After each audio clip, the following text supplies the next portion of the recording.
All right, so talk to me about the Wing Inflatables thing. How long have you been working with them? I've been working for Wing Inflatables.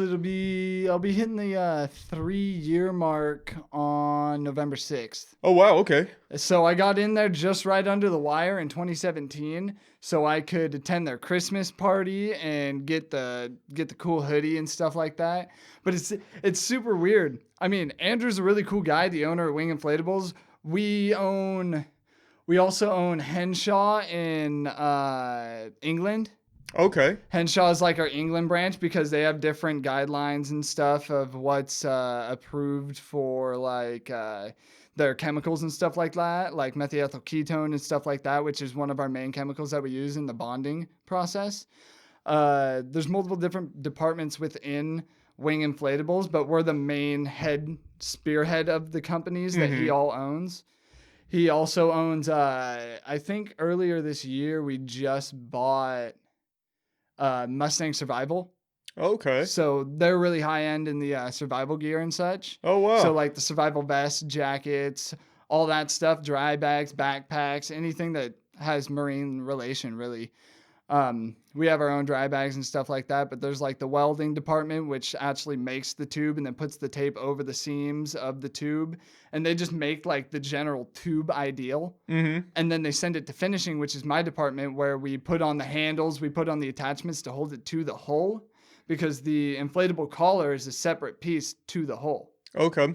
And then like the company Zodiac, we got all the government contracts from Zodiac to make the military boats for like the U.S. Marines and the night ops and stuff like that. Like we have a MSMC, which is a split bow boat that the Marines would throw out of the back of a plane, and then they'd follow it down and it'd auto inflate in the water. Oh, no shit. Yeah. It's a really cool job. It's really cool. So are you primarily working with like the military? We have government contracts Mm-hmm. to primarily work with most of the military, yeah.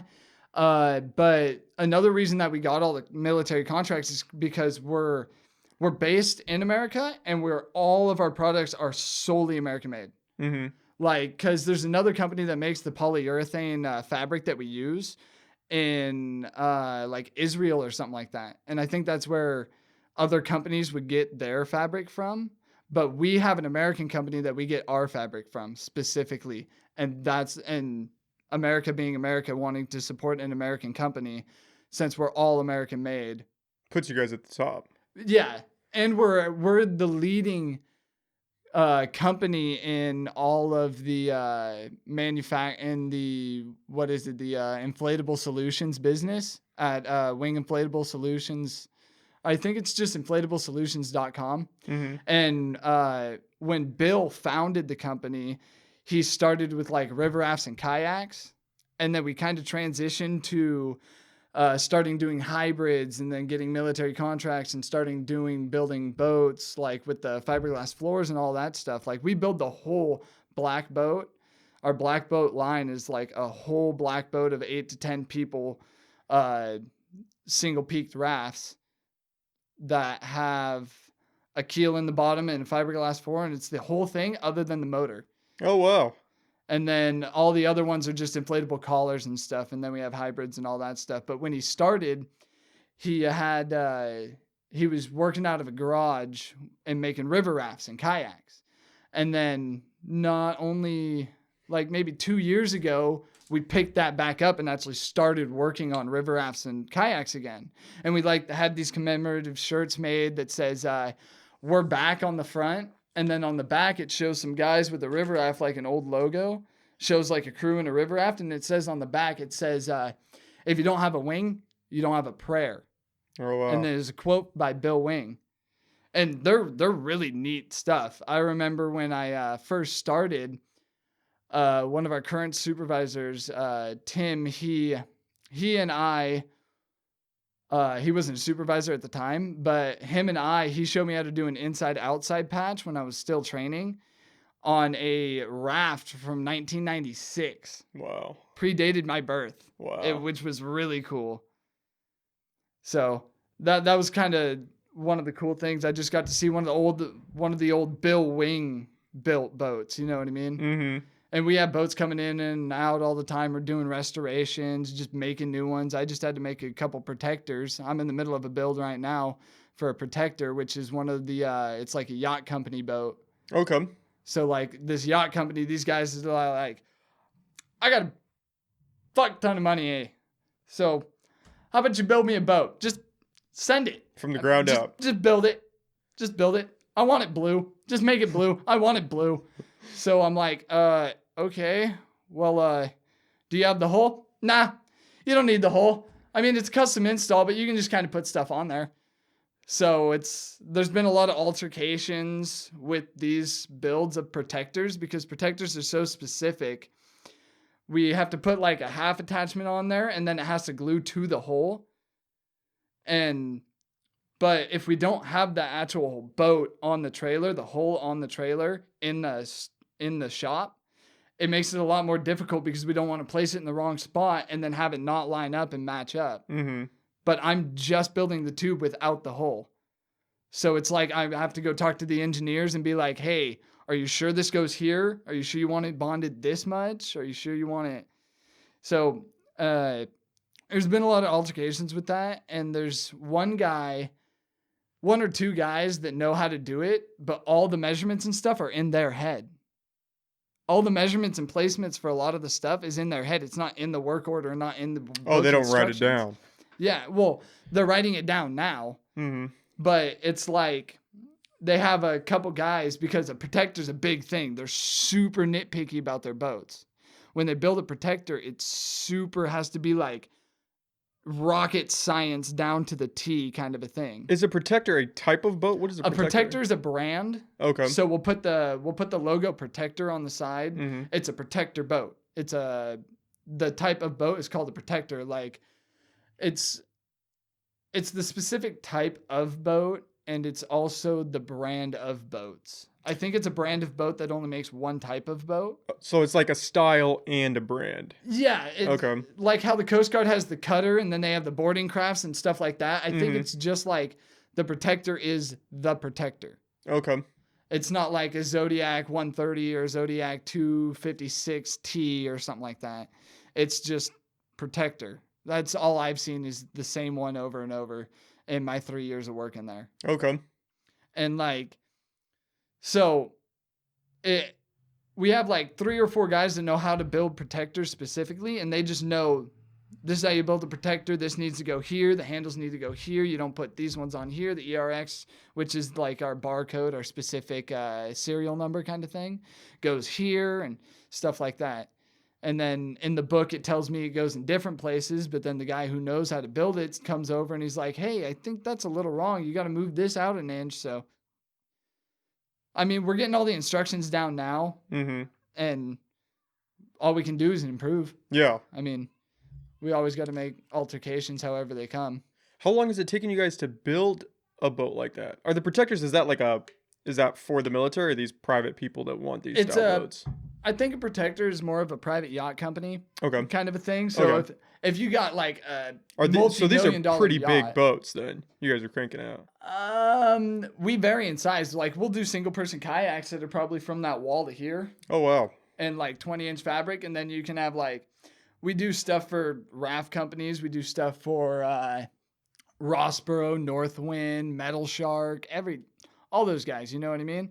And we do, I've done an uncountable number of U.S. Coast Guard Metal Shark boats that are just boarding crafts. And like, I put the logo, it says U.S. Coast Guard down the side. I put the whole ID on it.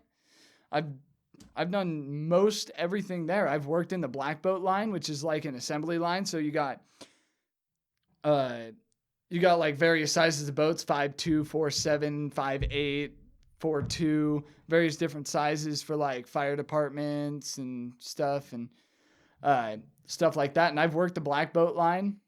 There's like station 0 where these guys air it up, test the baffles and make sure that it holds air and doesn't leak or anything like that. And then it moves up to the next guy who put on some attachments, puts on the keel, puts on the chafe and all that good stuff. And then it moves up to the next guy who puts in the floor and like the fabric floor that's the base that the water will be brushing up against and stuff. And then and then it'll go to dull coat and it'll get like a matte finish kind of paint. So it doesn't try to reflect any light for one reason or another. I mean, Who knows? don't ask, don't tell kind of a thing on that. I mean, military uses it for what the military wants to use it for. And then after that, they go through like a warm cleaning. So we don't just hot water and soap to make sure that it's clean. It looks nice and presentable when we roll it up and send it out to them with their fiberglass floors that they just pop in and stuff like that. Mm-hmm. And then, but over in core, which is more of the Northwind, all the other boats that isn't just like this is a FOBAM or a U.S. military boat. Those ones are kind of more diverse. There's all different shapes and sizes of boats. Like, I think on average we have a 22 millimeter or a 22 inch diameter. So the tube's pretty big. And then like, we just build it on sawhorses and stuff. Like we'll put it on the ground, we'll air it up, do the air cycle like we're supposed to do, make sure it holds air, do a pressure test, stretch the fabric a little bit, stretch the baffles, make sure the baffles aren't leaking into the next chamber, make sure that the tube holds air all together. And then we'll also put it through a 24-hour test and then a second day for a 48-hour test. And those air tests go through as we build. Mm-hmm.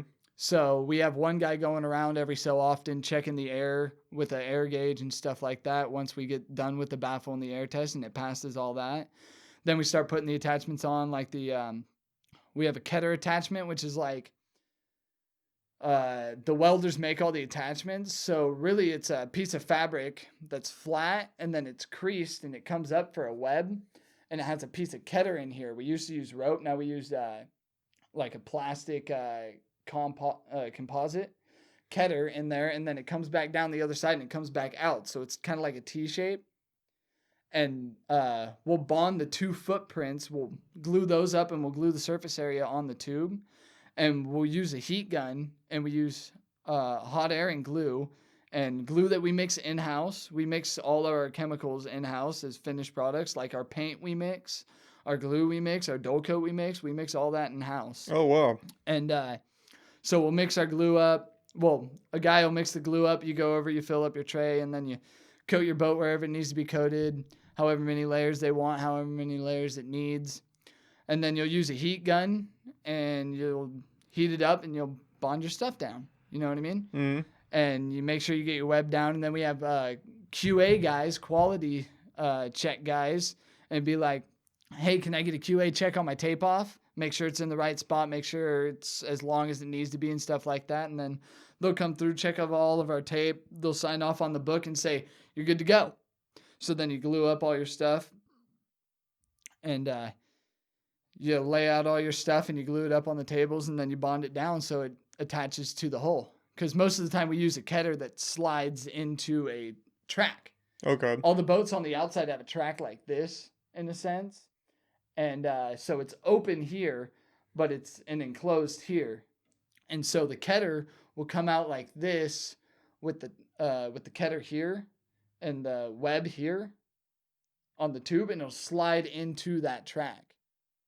And that's how it generally fastens. And then the back plates will be fastened on with bolts and such. I have pictures and stuff that I could show you. Yeah, definitely. From one of the builds we did in me and my buddy Ethan, if you remember him, Ethan Hale. Yeah, he went to high school with us. Yeah. Ethan Hale, he got a job with Wing a year or two after I did. And me and him just went up to Washington in June. And we went up there and we put on this boat that we built for the fishing wildlife up there. So, how do you want me to show this to you? You can just point it at me. I'll just take a peek. Oh. So there's a couple of those photos down there that you can scroll down through and tap on and such. So you guys designed this thing. They had that boat, that hull, and a boat tube just like that already. And what they did was they sent Ethan up there to fix it really quick because they had an order for that new tube that those pictures are of right there.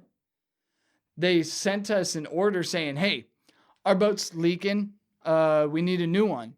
And so they're like, okay, well, our next openings and we can get it built by like June or something like that. So they're like, yeah, we'll build your boat in July, actually. Okay. So they're like, okay, we'll build your boat in July, but we'll send a guy up there with like a little bladder kind of tube filler to get you over till like your a temporary boat's ready. fix. Yeah, like a temporary fix. So Ethan went up there with the temporary fix, put it in.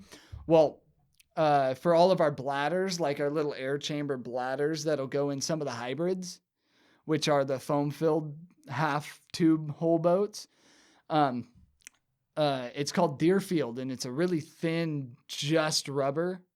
It doesn't have like any cross fibers or fabric in it. Okay. Because the polyurethane is a layer of fabric, like rubber, and then it has all the woven threads and stuff, and then it has another layer of fabric. And then we have multiple ounces. We have 20-ounce fabric. We have 40-ounce fabric, which is the main one we use. 60-ounce fabric, 80-ounce fabric. It all multiple thicknesses for different means and needs. Well, he went up there with the bladder fix, put it in, it blew up. Oh, wow. Because there was some kind of altercations where supposedly it was the wrong width and the wrong length. They made the length the width and the width the length. So it wasn't the right size. And so he just kind of forced it in there, and it worked for a second, and then got ugly. It didn't. So the company was all like, okay, well, come on back to the shop. So he came back down from Washington, and he's like, all right, you and Spencer build this boat for him, and we'll send you up there to put it back on for him, put a new one on there for him. So we built the boat, kind of a rush job, but still did it right. I mean, why wouldn't you want to do it right? We did it right. We just worked a little faster than we usually would because they were like, hey, we need this boat. So we built the boat quick and to a T, just like it should have been.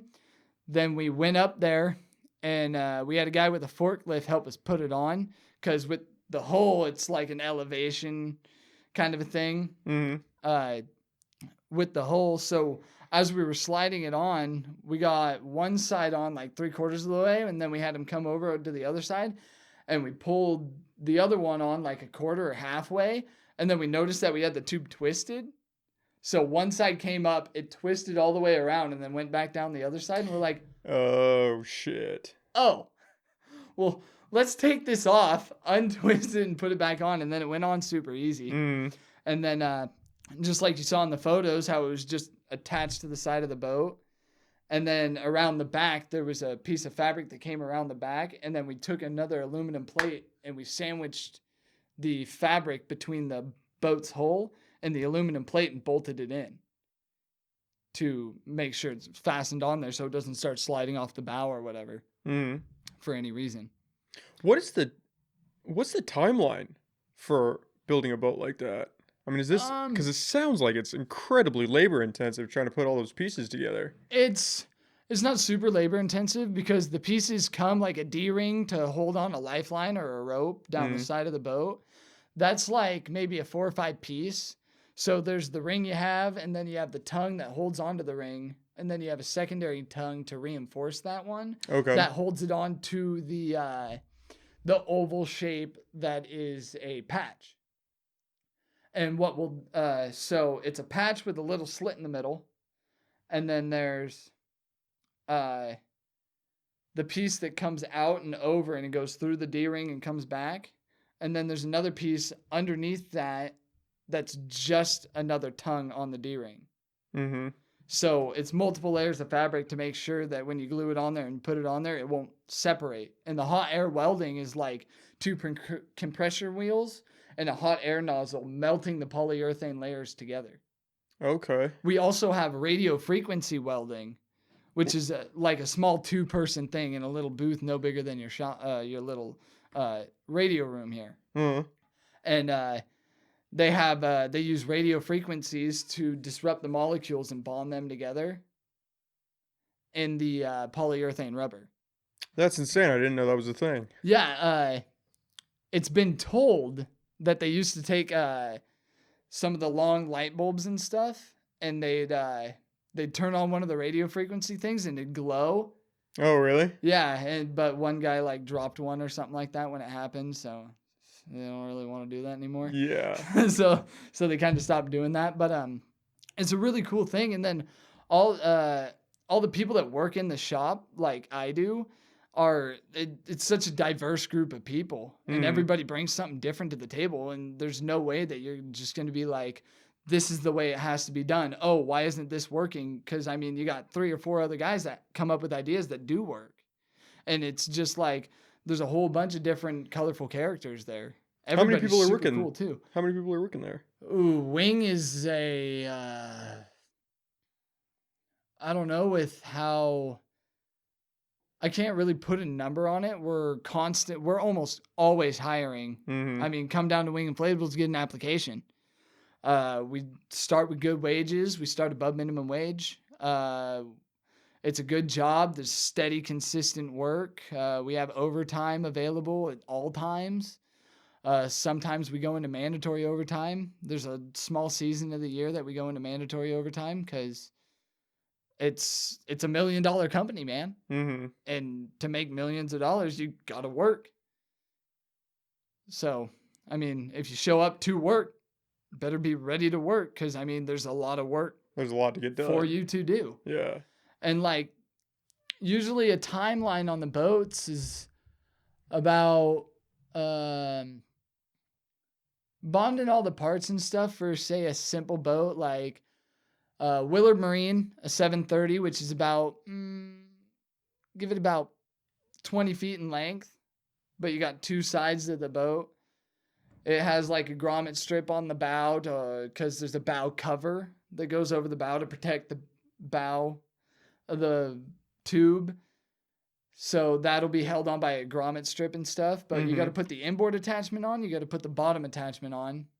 Chafe that goes all the way around the bottom of the boat to protect the bottom of the boat from any punctures or scrapes or nicks or anything like that. You can probably get the bottom attachments and the inboard attachments and stuff like that on and checked and made sure that they're down and good in about a day. Okay. Maybe get a little extra done. You know what I mean? Maybe take it a little slower because you still got to do the air test and stuff in the morning when you first take the tube out. And then, so you do all that, and then there's the grommet strips you put on top, the D-rings you put on, and the rub strike, the bumper. You put a rub strike bumper down the side. We call it rubby most of the time. And there's various different kinds of rubbies. Different boats use different kinds of rubby. We have the 8-inch tall 3-rail. So it's like a 1/2 inch, 1/4 inch thick, and then it's like a 1 inch thick, 1/2 inch, 1/4 inch thick, 1 inch thick. It's a bumper rail that we put down the side of it. So if you're bringing your boat up against another boat, it's pretty much like chafe.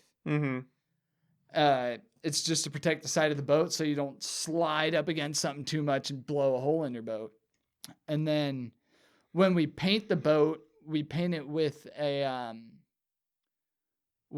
thing that we call it's Flex Tough. It's a Flex Tough mixture that we pigment and mix in-house. So we have part A, part B, and the pigment. So for that painting process, we tape off the rub strike because we don't want any paint on there. We tape off the grommet strip because that doesn't need the paint on it and stuff like that. It's just to protect. It's a UV protective coating from UV rays so the fabric won't dry out and then get wet and dry out and get wet and get brittle and break. And then you got a hole in your boat. So we coat the top side with the UV. We don't need to coat the underwater side. Some people like it coated. So if they put it in their order, hey, coat the bottom too, we'll coat the bottom too. And, but some people, for every boat, we coat the top. And after we paint that after we mix it, we let it sit for a second so it can thicken up so it's not super watery. We let that thicken up, and it's just like painting a house or painting an interior wall or something like that. We use rollers, paintbrushes. Just put it on. Well, yeah, for the most part, but we have to do at least 3 coats. And if that looks good and stuff, because we don't want it textured. So we don't use paint brushes. We have little foam brushes for getting underneath the D-rings and stuff. Okay. But we tape off the actual metal of the D-ring. We tape off the grommet strip like a tape widths away. And we tape off the attachments because if we put flex on the ketter, it's too big and it won't fit in the track. So it's pretty like measurement specific. And we have to measure out all of our distances off of like the top dead and dead outboard and stuff like that for the boats. But after we paint a boat, we pull all of our tape. When a QA says, hey, your paint's good, you guys can pull tape. We'll pull all the tape. And then we have to let the boat sit for at least 24 hours for that paint to sit and solidify, to cure. And then we can put the logos on and stuff because that goes on top of the paint. Mm-hmm. So you can actually see the logo. So it says, you got your brand name Wing, you got your boat name Protector, or you got your boat name Willard Marine, 730, stuff like that.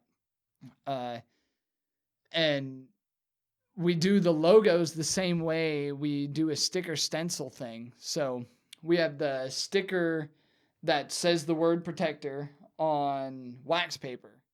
And then we go over to the transfer table and we take this transfer paper and we put it on the top of the logo. And then we pull the wax paper off the backside. Then we put it on the boat. Then we pull that transfer paper on. And so we put a sticker that has holes in it saying whatever they want it to say. We mask that off like any painter would. And then we make more flex. And then we use the same chemical that we used to break open the flex as we did the fabric and stuff, like we would do for any paint job.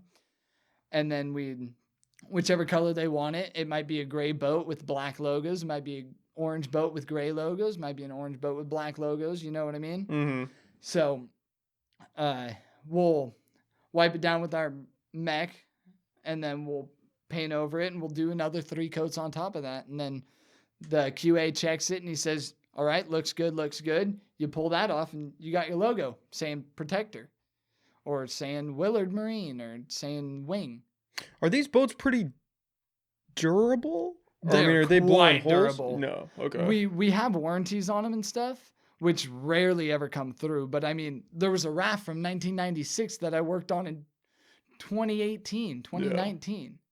That raft survived well over 20 years. And the guy was just like, I got a little hole in it. Patch that hole, 1 by 1 little fucking patch. All it took to patch that little hole. It's good as new. And just a little bit of paint on the top because he wanted a step tread on it. So, and we rolled it back up to him. He sent it back to him. He said, hell yeah, right on, guys. Hell yeah. Thing still works. Works great. I wouldn't want anything other than this raft. You know what I mean? Oh, that's cool. They're really, really interesting. It's a really cool process. And if you wanted to, you could come out and see the shop. Yeah. You can come walk through the shop. You come in and you talk to our HR person, Lisa, in the front office. Maybe not right now during the COVID and stuff. But you come in and you'll sign in saying that you're on the floor as like a liability kind of thing. And she'll walk you through. She'll say, oh, here's our CNC table where we cut out all the panels and shapes and sizes. And then this is the welding department. So after it comes from the CNC table, it comes over to welding. And they make the bulk of the tube. And they make the tube look like a tube. Then we send it to finishing where it gets its paint and attachments and ropes and all that finishing touches. And then cleaned and rolled up. And then it comes out to shipping. And like, we have a big, huge stack of pallets out in Arcata. Just big, huge, right there on Samoa Boulevard. And you can come have pallets. You want pallets for a bonfire or anything like that? You want pallets because I know my buddy layered his woodshed with pallets for a floor for his firewood. Oh, wow. So you want to come get some pallets? Why not? Just get some fucking pallets, man. I know a lot of people that use pallets to make kindling and stuff like that.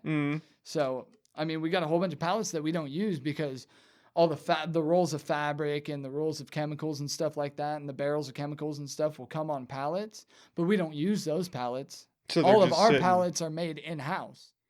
We have fabricators to make our pallets. So every pallet that we ship a boat out on is made in the warehouse as well. So you guys are making everything. Mhm. Everything you guys are using comes from you guys. The product that we provide comes from us. Mm-hmm. So the pallet comes from us. We get all the chemicals from U.S. chemical companies. We get the polyurethane from a U.S. fabric company. We get,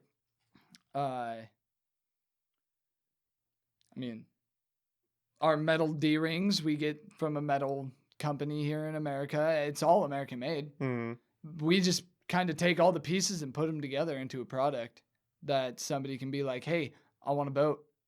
All right, Here you go. here's your boat. And it's all made to order. We don't make boats and then just be like, oh, when you need this one, you can have it. Yeah, you're not like a dealership. No, It's all no. custom It- rigs. it's not really custom, but it can be altered in a custom way. Like Okay. there's some logos that are like we'll do stuff for fire departments for like Houston Fire Department and stuff like that for because of the floods and such that are going on and stuff to save people or whatever. There's a whole bunch of news reports all the time. I just saw a couple years ago there was a plane that crashed in an ocean or something like that, or a river or something, kind of like the Hudson River plane crash. And it was a wing boat that went out there and got the guys off the plane. Oh wow. And we have like little photos up there, and we have a whole bunch of awards and stuff like that for our rafts and Oh, our no boats. shit. And yeah, it's a really cool deal. Were you working for Wing back when that soccer team got trapped Yes, in the I cave? was. Because that's how I heard about Wing, was from that Yeah. incident. A lot of people call it wings Mm-hmm. when it's only just W-I-N-G. It's just wing Just because it's a Wing. guy's name, like how my name is Byrd. Bill Wing is the founder. His Okay. name is Wing. But a lot of people think it's like wings, like it's a pluralized kind of thing, like, oh, that's Wing's boat or something like that. But no, it's a wing boat. Named after the guy. Yeah, named after the guy.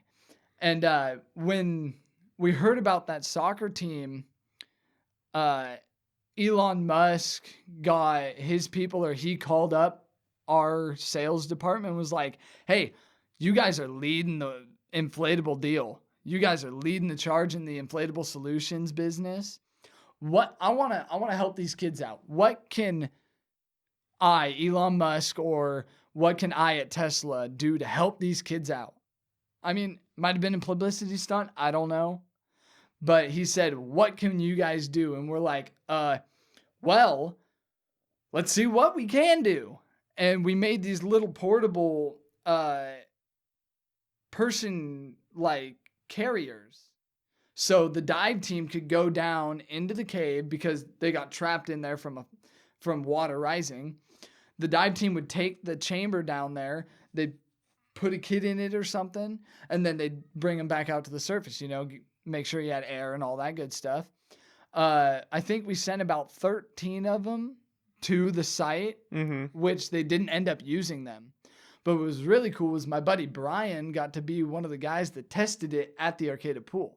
Oh, really? So whenever we got to test something neat and small, meticulous like that, Arcata's more than happy to be like, yeah, we'll close off the pool so you guys can use this section of the pool to test your product. Oh, that's awesome. So my buddy Brian got to test it out, which was really cool. And so what is it? It's like a little personal. It was like a personal little tiny raft, or how would you describe it? I think it was like a little personal cocoon. It was like a little chamber thing, so kind of like a dry bag, like a backpack. Okay. So I think the way it works, from what the pictures that I saw of the actual product, like sitting in the back of a truck or sitting there next to the shore or something like that, was that it was like a little chamber about the size of a 50-gallon drum, maybe a little smaller. And I would assume they put a person in it with some kind of either a hose from the guy's air tank or another air tank or something, some way for him to breathe.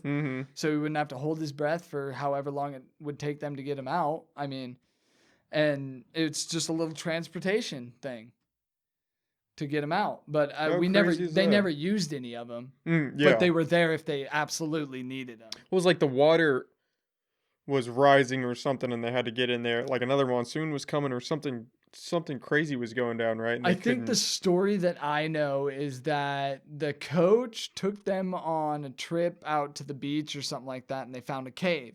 They're like, cool, let's go explore the cave. So they go in the cave, and they're in the cave for however long. Well, the water rose and closed off their exit entrance. So it must have been like a little swimming underwater kind of Yeah. thing to get in. And now it's really underwater, and it's way too deep for any one of them to make it out. And they were starting to starve and stuff like that.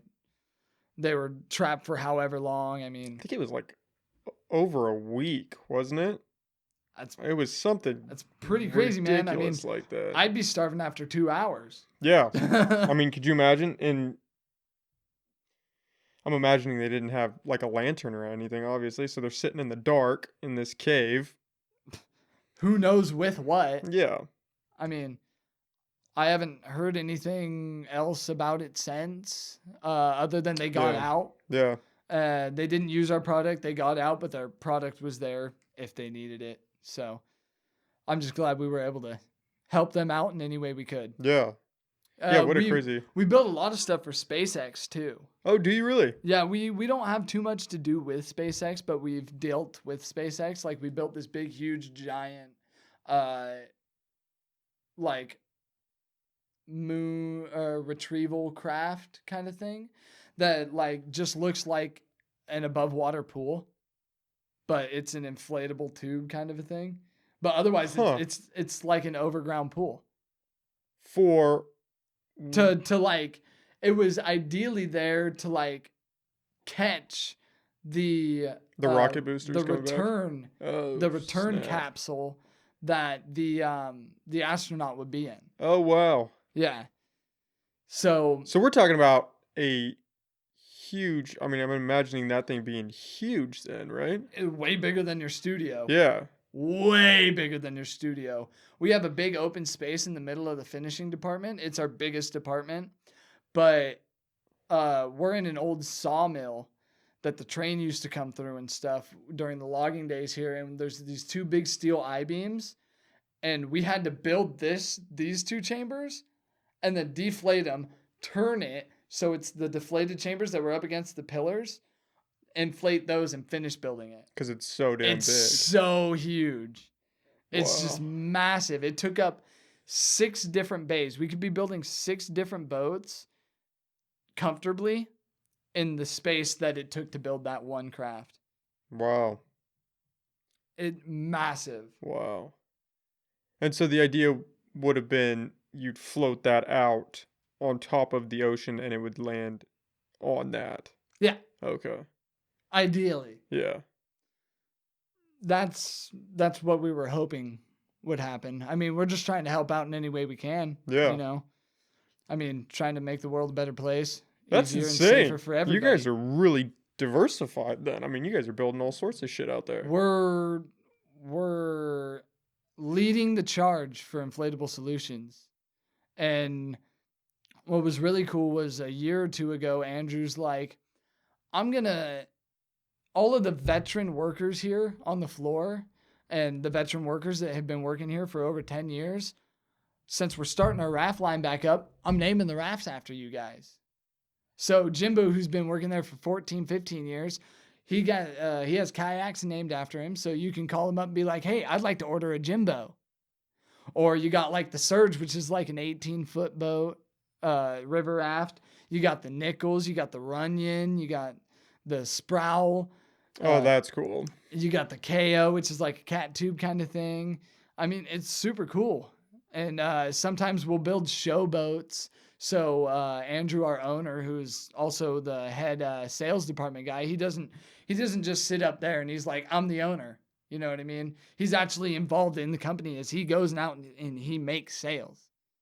He's not just a big corporate CEO tycoon kind of guy. He's on the ground working with you He's on the guys. ground. He'll come in and he'll spearhead meetings for us and stuff.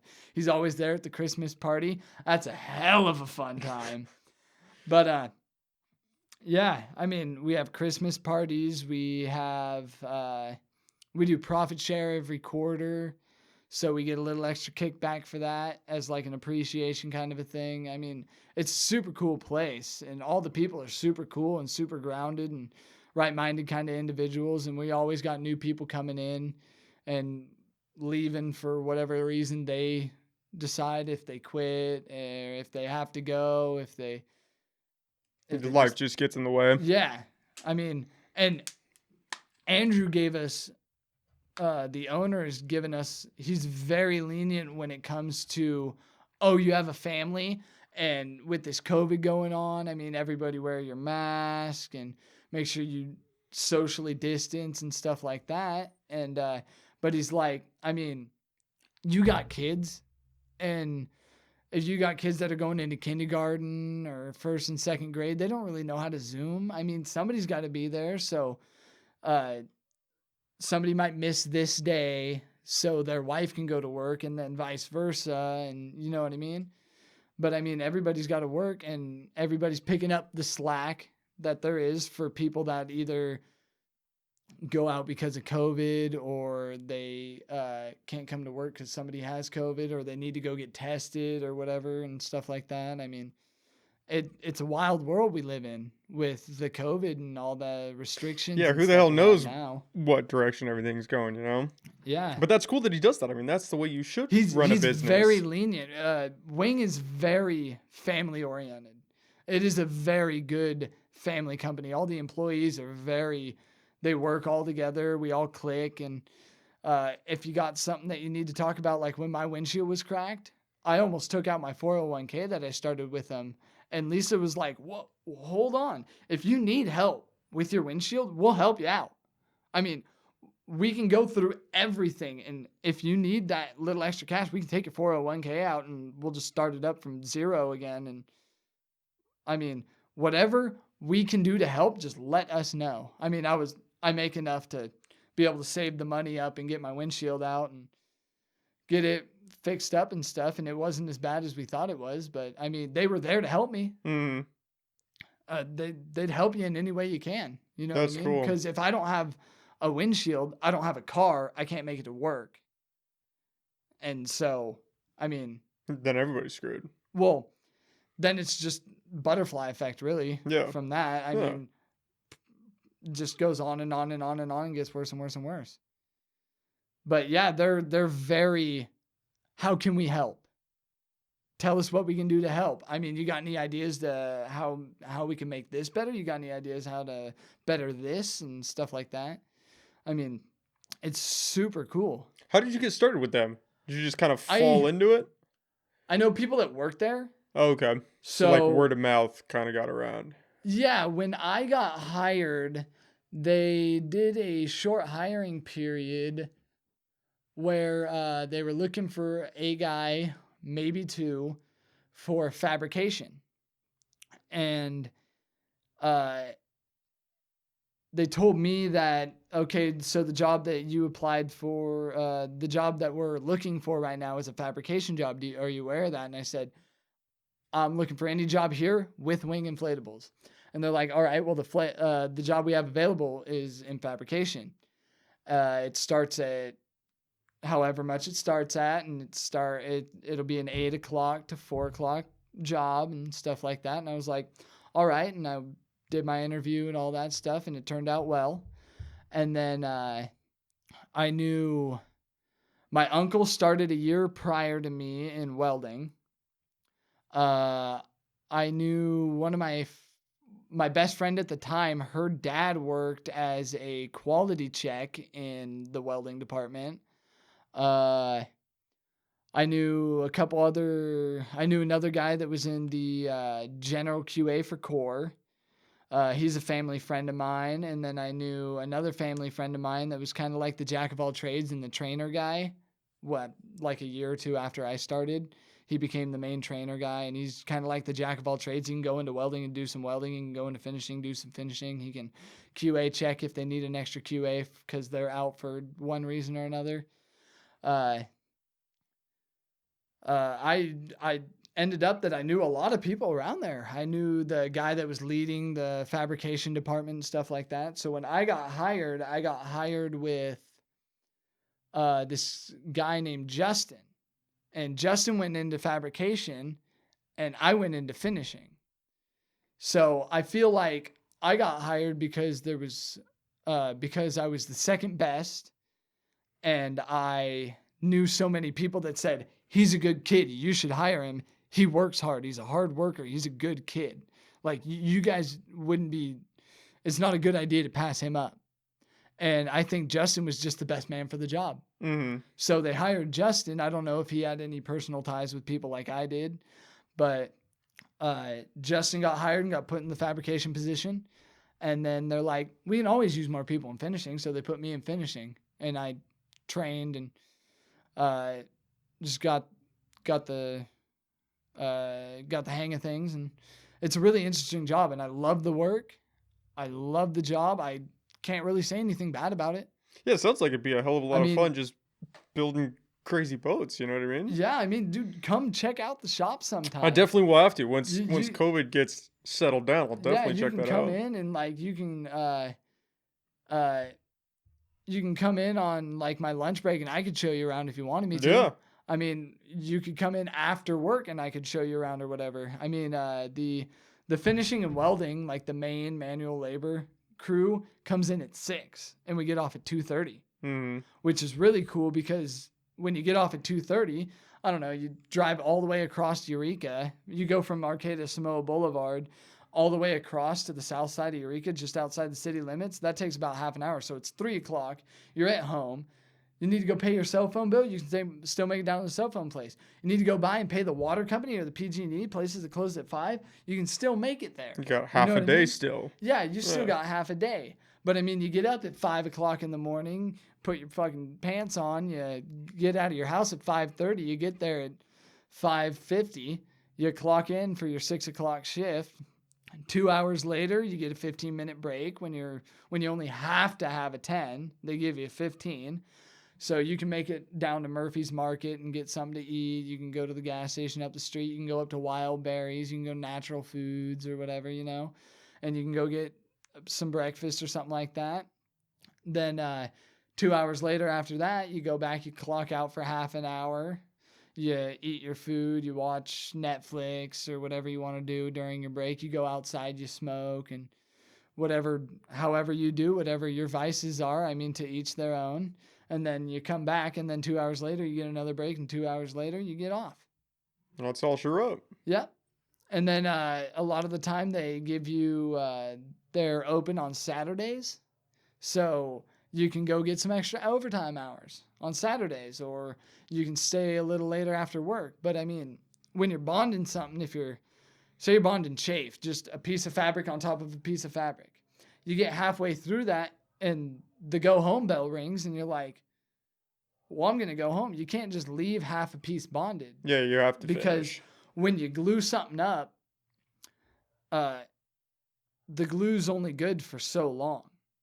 So if you glue something up and you let it sit overnight, like if you glued up the chafe and the go home bell rings and you're like, okay, well, I got a coat of glue on it. It's not on the boat or anything. I'm not in the middle of bonding. I'm just in the middle of gluing. I can finish this panel up, go home, come back, put a new coat on it, a fresh new coat on the panel and on the boat, and then you can bond it. Because it reactivates those other layers of glue that were on there. We do a 2-layer on fabric, a 3-layer on rub strike. So we'll, if we're bonding rub strike, we'll put 2 layers of glue down the side of the boat in the application area. And on the rub strike, since it's the high density PVC rubber, we'll put 3 coats on that because it really roots into the pores. Okay. Yeah. Just to really get that seal. Yeah. Yeah. And we always try to get the best seal we can. If there's any bubbles, we'll push them out to like an air pocket, like where the webbing is applied together. There's a little air channel that goes all the way down that. Put the flange down as best we can, or we push it out to the edge of the fabric so get the air out because we don't want pockets of air anywhere. And that's what QAs are looking for, is they're looking for edges that aren't bonded down because we don't want water hitting those and peeling them up and then ripping off your attachments or anything. We don't want pockets of air because it will sooner or later the edges will start to lift up sooner or later, either salt water, UV rays, no matter what's going to happen. I mean, nothing lasts forever. Yeah. So it will lift up and then it'll hit that air pocket and just catch it. And, Tear off. yeah. It's kind of like a release at that point if you hit that air pocket. What did the owner, I mean, what was his goal in starting the company? Just to like make some cool inflatable boats? I mean, did he have the River rafts? river rafts? Bill Wing started with river rafts. I'm pretty sure. And it just grew to what it is now. It grew. We got traction, grew, and became a multi-million-dollar company. And then the company bought other companies like Henshaw that's doing the same thing, but in England to their standards with Hypalon fabric instead of polyurethane. We own another company, like I said, Mustang Survival. We own one that does yacht bulkheading. So like windows and doors and hatches for yachts and stuff. We own a company that does that. Patton does all that stuff, I'm pretty sure it is. Wow. But you can look up almost all of our products if you go on your computer right now and go to Inflatable Solutions. I think it might be .com or .net. But yeah, you can look up Wing Inflatables and you'll find it on your Google search. But I'm pretty sure the web bar is Inflatable Solutions. Huh. That's awesome. Yeah, it's a really interesting, cool thing. Yeah, it's incredible how you could just find a niche like that and then it just takes off organically, to all these different facets of what you're working on. I mean, the same thing happened with Netflix. That's a really good point. Started in the garage. And now it's they started with sending DVDs and renting DVDs and stuff. You know what I mean? It started with, hey man, have you seen this yet? Let me get it back in like 2 days. You know what I mean? Yeah. And then it's like, oh, a guy in New York wants to see this movie. We'll mail it to him. So you mail the DVD and say, hey man, just send it back to us. You know what I mean? For $12, we got all these titles that you want. And now it's just like you go on your computer, you go on your PlayStation console, any kind of internet service, smart televisions, dude, wild stuff. Crazy stuff. And you can just be like, I want to watch 7 Strong. Boom. You got 7 Strong playing. Or I want to watch Teen Titans. Boom. You got Teen Titans playing. And then now there's Disney Plus and ESPN. Everybody's trying to get into Hulu, that realm. HBO Max, all that stuff, man. Netflix is a great example of what happens if you don't innovate in a business. Because if anyone should have created Netflix first, it should have been Blockbuster.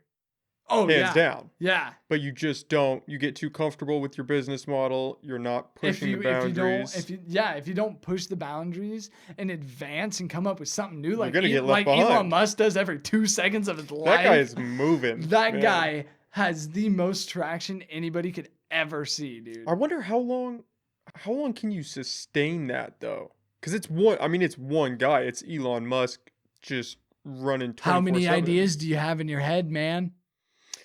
That's a good point. How many new ideas do you think you can make the world better? That's a good point. I mean, I don't even want to go relatively close to politics, but I mean, the way he pushes the buttons of everybody. There's nothing he doesn't stop. Yeah. Like on the Joe Rogan kind of experience kind of a thing. He was just all like, you know what? California doesn't want my company. Screw it, I'll move it to a different state. Oh, the U.S. doesn't want Tesla here? Screw it, I'll go to South America and build a facility there. Is he doing that? I don't know if he is. Wouldn't surprise me. That's what I heard. I heard he's just like, you know what? You don't want this? Screw it, I'll take it somewhere else. Yeah. I mean, the way he presents himself, he just doesn't care. He's going to do what he wants to do. Regardless. To improve the world. Which is good in the sense of his mission, right? Because he's doing good things. As he presents himself, he is. Yeah. With the whole, like, electric cars, cuts back on emissions and stuff like that. But then there's the oil companies that, Don't even want to get into all that stuff. Crazy times, man. We're in the It's midst of just crazy, incredible inventions, and yet simultaneously just the grasping of crazy ideas in the opposite side. it's super wild, man. It's just so weird to think about. It's like we're living in a moment where you can stand back and recognize like this is people are going to be talking about what happens for generations. Like the great toilet paper shortage of 2020. That was a rough one, man. That's going to be in the history books. Oh, and like the memes and stuff. Dude, it's so crazy. That's one of the best inventions I of memes? yeah. Come on. The internet is unrivaled. Oh, the internet It always wins. not gonna stop. Yeah. I don't like how the COVID has pushed us all into the paperless, no contact, no money. You can't even go to Dutch Bros buy That coffee was a with money weird anymore. one where they were like, we're not We're in not a taking coin cash on the shortage. card. Yeah. And then the coin shortage and stuff. Yeah. Dude, we got to chalk all this up to the birds. Birds aren't real, man. Yeah. They're electric, right? Battery Battery. powered, dude. They're finally getting into the rechargeable ones. That's why birds hang on telephone wires so they recharge. Oh, that makes sense. Yeah, but it's like your phone with those wireless to chargers. switch from manual batteries to the rechargeable ones, COVID's all not real, man. COVID's not real. The government just wanted to lock everybody indoors for 2 weeks so they could change all the birds in the batteries. Are to the people rechargeable actually ones. saying this?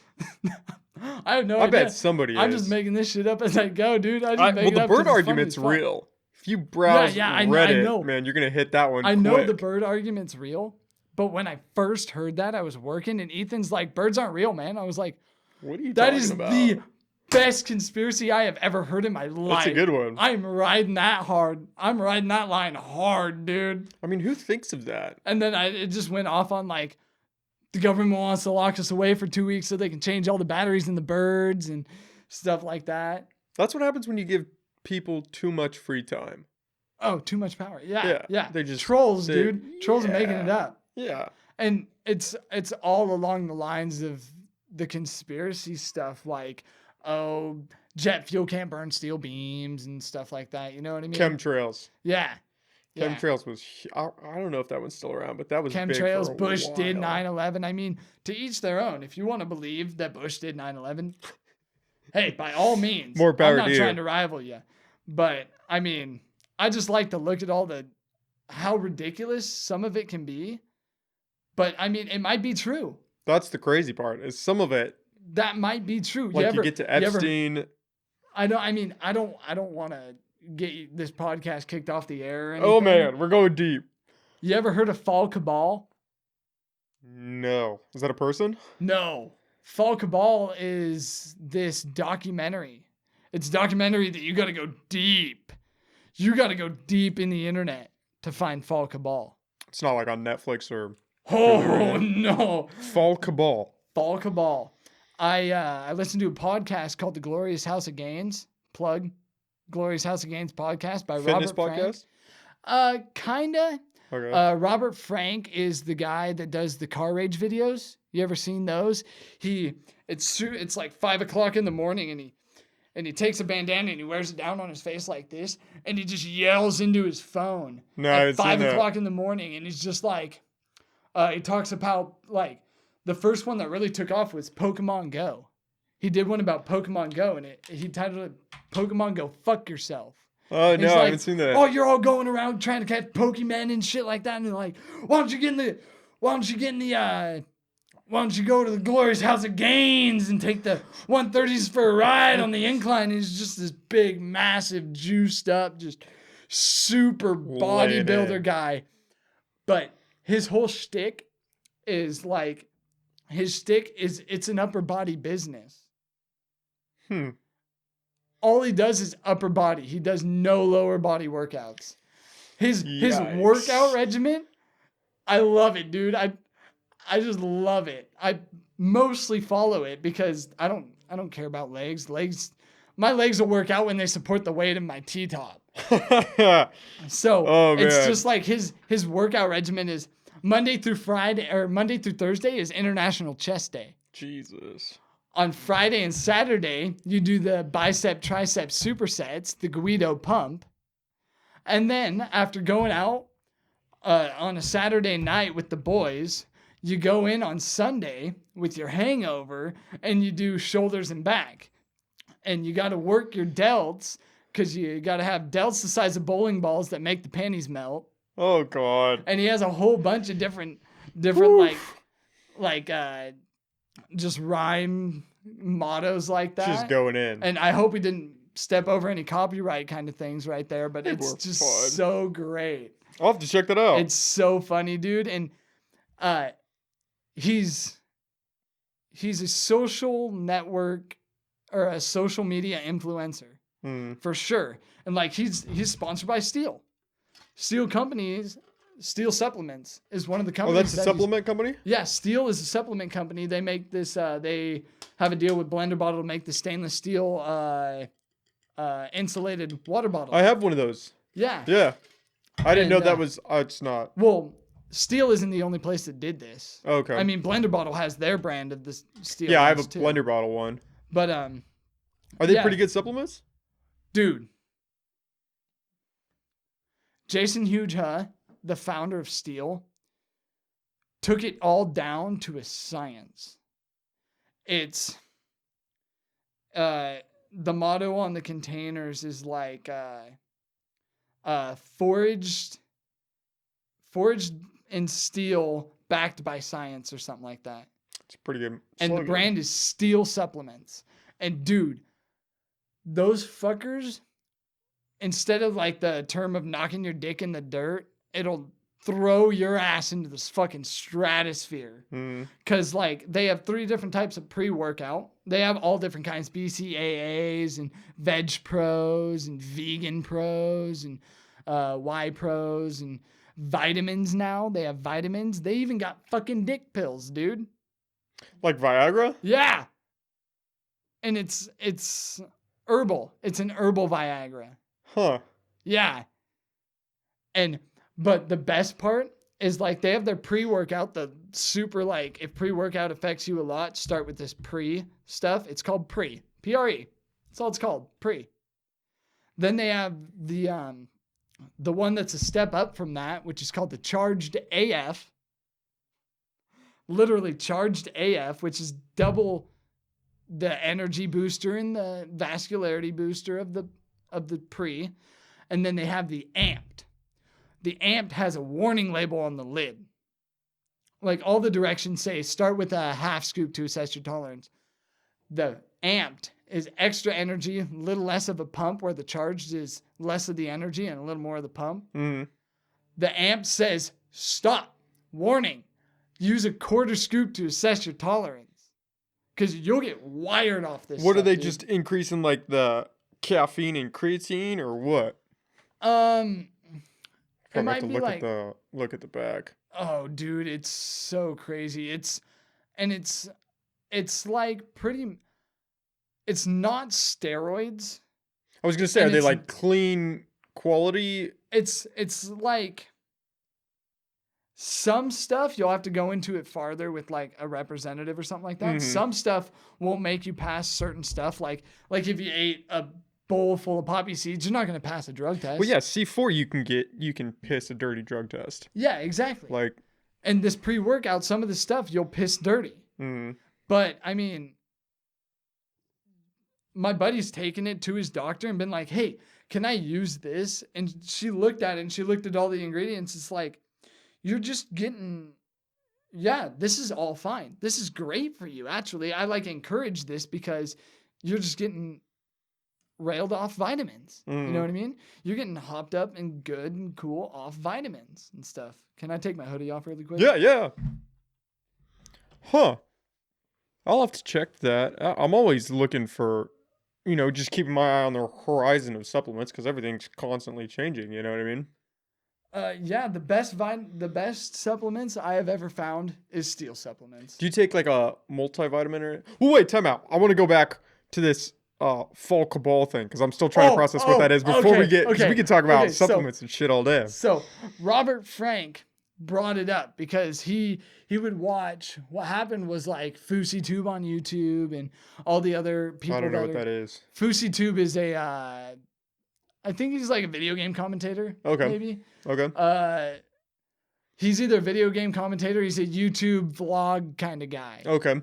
I From don't that want to kind of slim sphere. it down too much. He's on YouTube. He's a big YouTube guy. And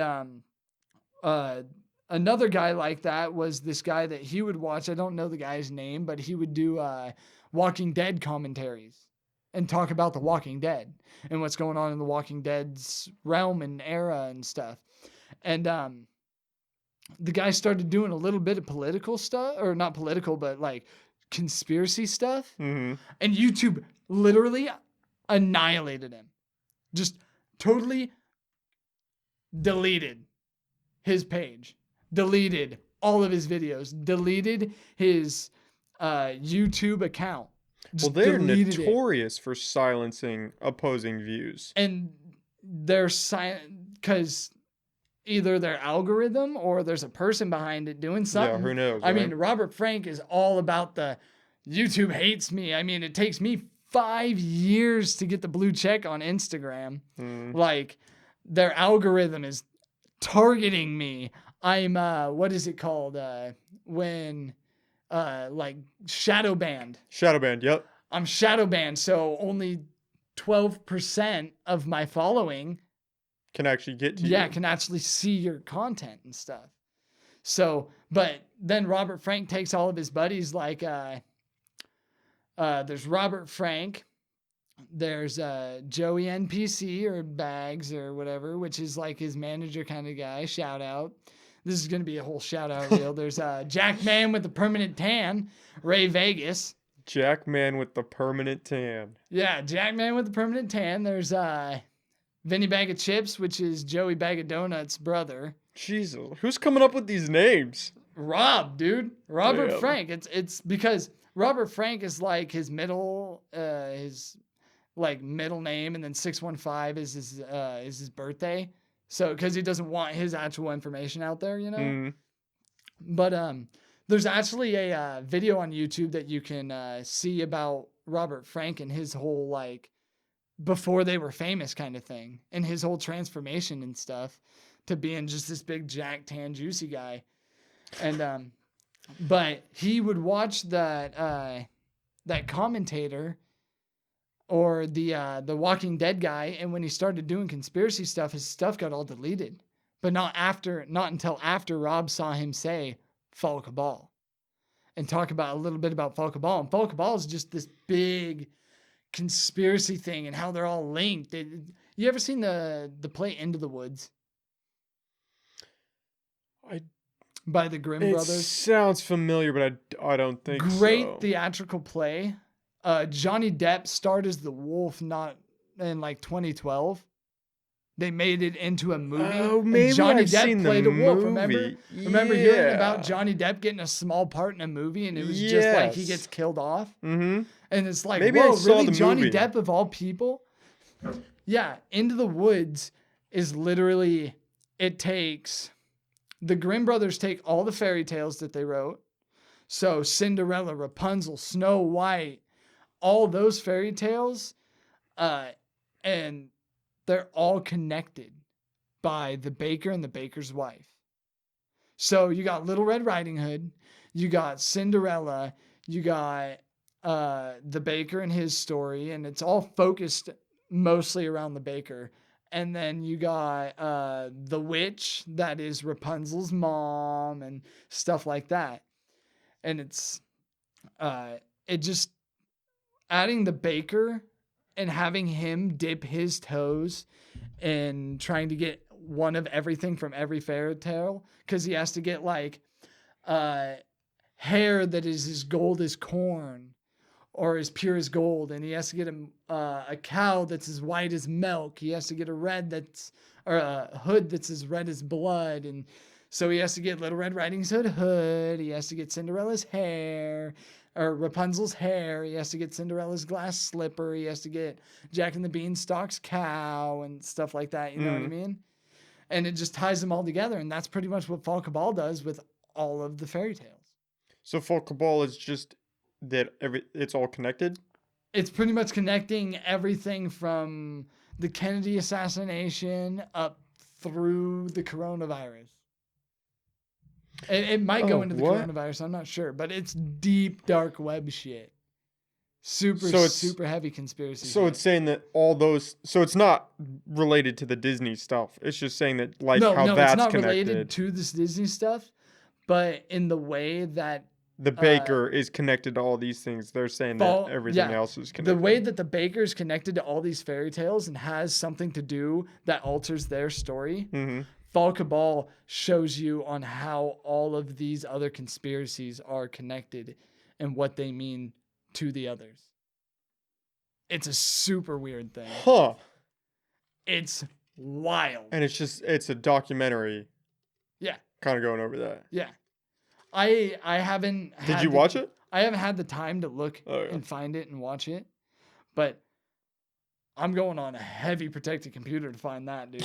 yeah. I'm not going to use my PC at home, like my gaming PC. I don't have any protection on that because I built it from parts and pieces I ordered off Amazon, which was a fucking headache and a half, dude. Oh, we got to talk about that because I just built a PC like Did you? 2 months ago, maybe. Yeah. But times. I know. Hold- I got to talk to you about that. But Hold on. Find me at Wretched Dynasty on Steam. Wretched shit. Dynasty. plug right there. Yeah, plug. Um, Wretched Dynasty on PC, Xbox. what Fall Cabal? I'm trying to. Is it on? I'd imagine it'd be on YouTube. If you did some digging or no. How did you hear about Fall Cabal from that guy? Robert Frank, the Glorious House of Gains podcast. Huh. It's on every platform you can find right now, and it's a comedy podcast. I swear, it's hilarious.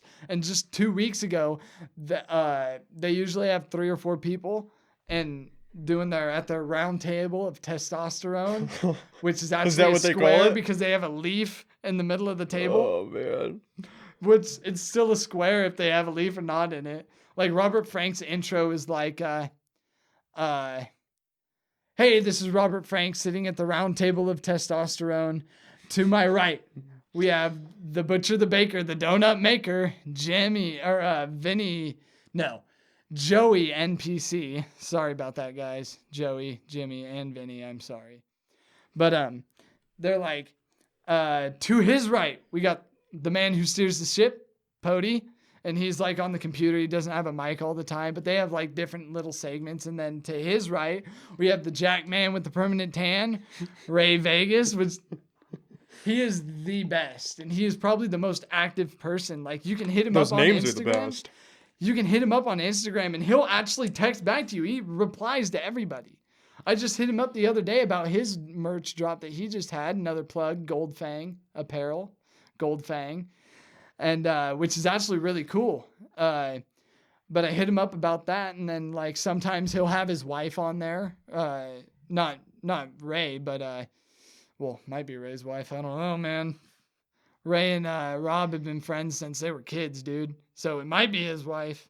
I don't know. There's always that little joke between brothers Did about you it, doubt? you know. But Rob will have his wife, Miss Booty Jiggles, on there, Oh my god. and he makes a whole bunch of man. gym videos and like It sounds like promotes his stuff. the bro science guys. That is. Have you seen that? Kind of like Bro Science, yeah. Where it's just like a comedy spoof about. But then he has people like Jason Hughes is called in as a guest a couple times. He has had Guy Cisternino on there. I don't know who that is. Guy Cisternino is a big influencer for supplements and gyms and working out and like a motivator. Mm. Like a motivator like that. He's had Guy Cisternino. He's had C3 Muscle. He's had some of the guys from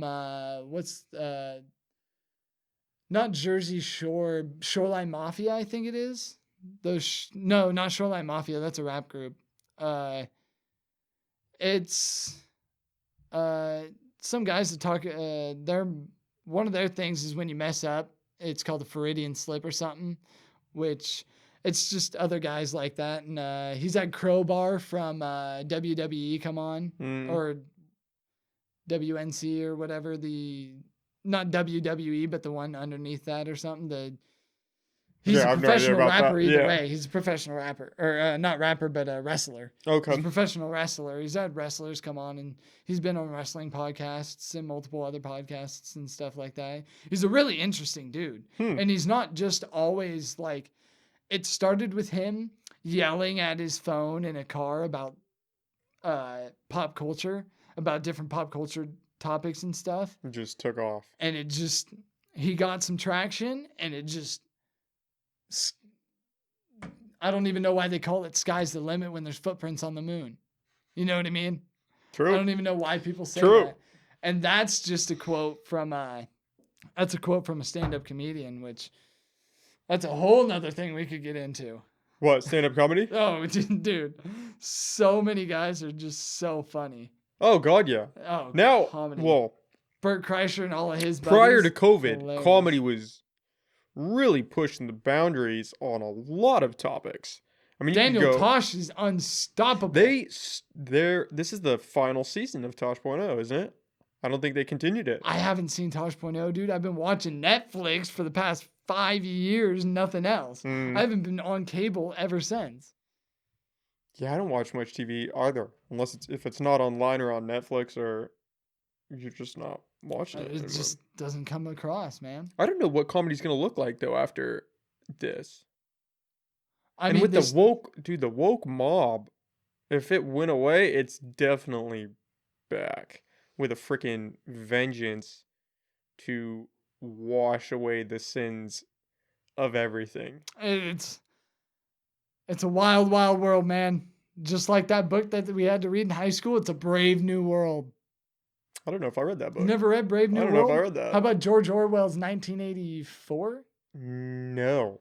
George Orwell's I have that queued 1984 up. is I all gotta read about that one, like but no. Big Brother and the Watching. government kind of controlling you. But Brave New World's all about conformity. Hmm.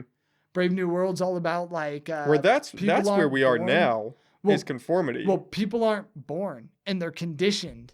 So like as what they'll do is they'll take an egg and they'll run it through like x-rays and expose it to alcohol and other stuff to make the egg multiply.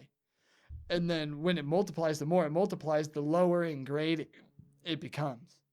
So what happens is like the lower their thought process and the more on the spectrum, if we're being politically correct, they are.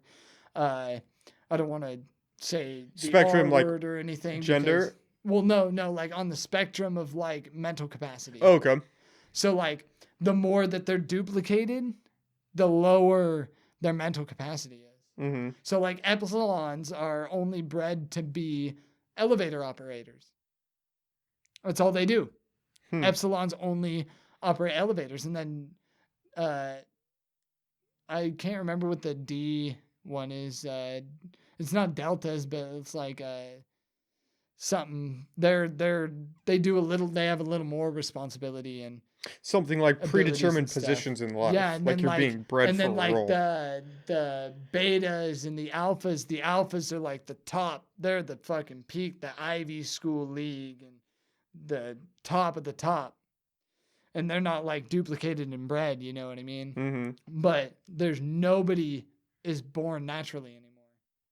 The egg is inseminated and then it's removed. And then it goes through the whole process. Huh. And then as the egg actually develops and becomes a baby or whatever, as they're sleeping, they're the whole like they have loudspeakers gently conditioning the child.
I uh I went out last night with my buddy Kenan and my trans friend Alice, and we met up with one of her friends that does drag and stuff. And uh tonight he was Mike, and he prefers the pronouns of what he is at the time. Mhm. And he was dressed like a man, so he was Mike, and that's what he preferred to be as that night. And dude, you want to go into some fucking shit like political and government and stuff like that? He's the guy you need on here, dude. He Yeah, goes super deep. give him my number. Tell him to hit me up. Dude, I would love to talk to him. Mike is a crazy guy. Like, he goes super into it and everything makes sense. He's transgender or he's a cross-dresser? He's a cross-dresser. Okay. He's not a from what I gathered last night first meeting him, he's a super cool guy. He's I think he might be gender fluid. So he might be, because he'll go from male to female. You know what I mean? When he dresses up as a woman or his girl Bianca, Mm-hmm. he's prefers the pronouns she, her. But when he's Mike, he prefers the pronouns him, he. What do you know think what of I mean? that? Hey, to each their own, dude. I support you fully in whatever you want to be and however you want to be it. Mm-hmm. Because my other friend Alice, she's trans. She's male to female trans. And she prefers the pronouns her. So her, she. So I call her she. Mm-hmm. And like me, her, and Kenan Snipes from high school, plug if he has anything to promote. Hey, he's single, looking to mingle. But he went out and he's like, dude, this is the most intelligent conversation I've had in like 6 to 8 months. Wow. Like ever since COVID started, this is the best night I've had since, because it was just a super in-depth conversation. It's like we went out to go to the bars, but then we just ended up driving around talking the whole time. Those are some of the best nights, was man. wild, dude. It was so in-depth. It was so interesting. It was so cool.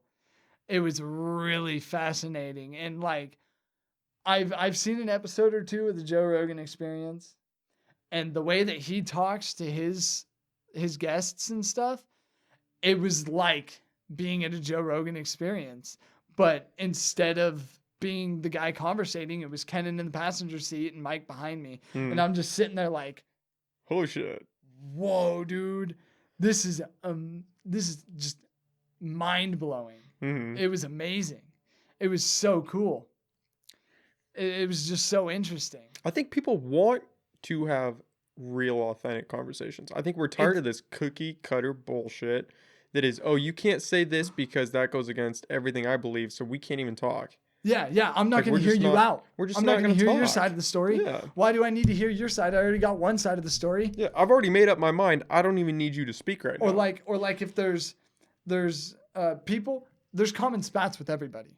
Oh, with everything. So you're friends with guy A, and you know guy B, but you're not really friends with him. You're gonna take guy A's side the whole time unless you hear guy B's side of the story.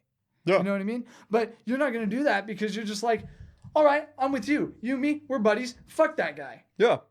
Like what?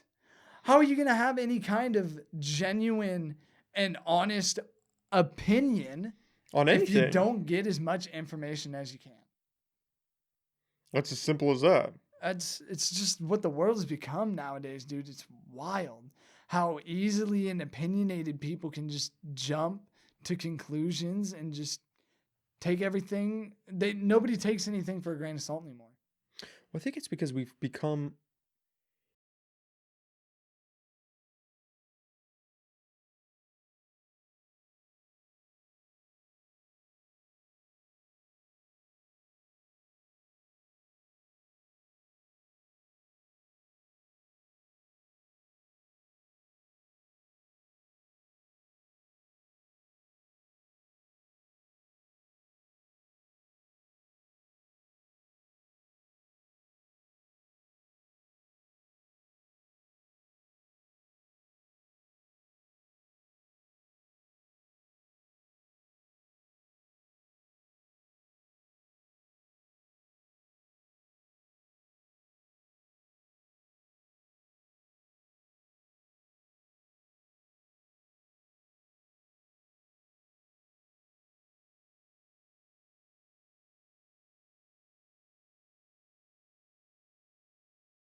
I mean, you really want to push me away that hard? You can push yourself away from me. Mhm. I'm going to do what I'm going to do. I'm going to do what I want. I'm going to do what I need.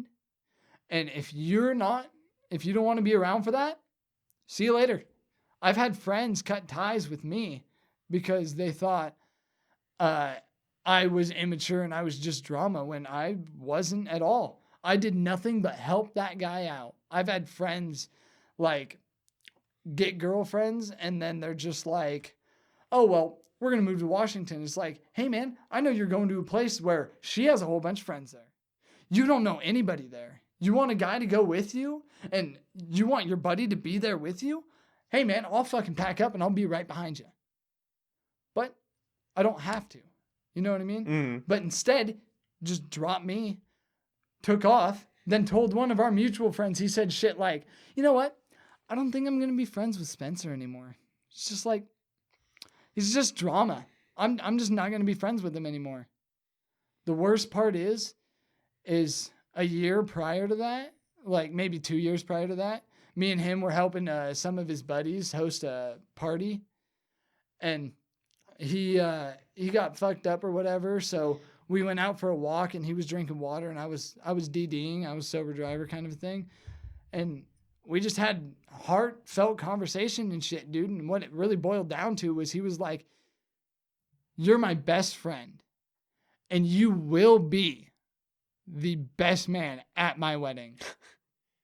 He looked me dead in the eyes and he's like, "No, dude, I'm sober now." Straight up. Straight up, you will be my best man. You are my best man. Gets with the girl, moves to Washington, gets married, joins the military. Gets married, doesn't tell me, doesn't talk to me the whole time. Gets married. Has a whole bunch of people up there. You know what's a good analogy? Is we can both sit here and recognize that, social media and stuff can influence you and change you. Well, relationships can do that.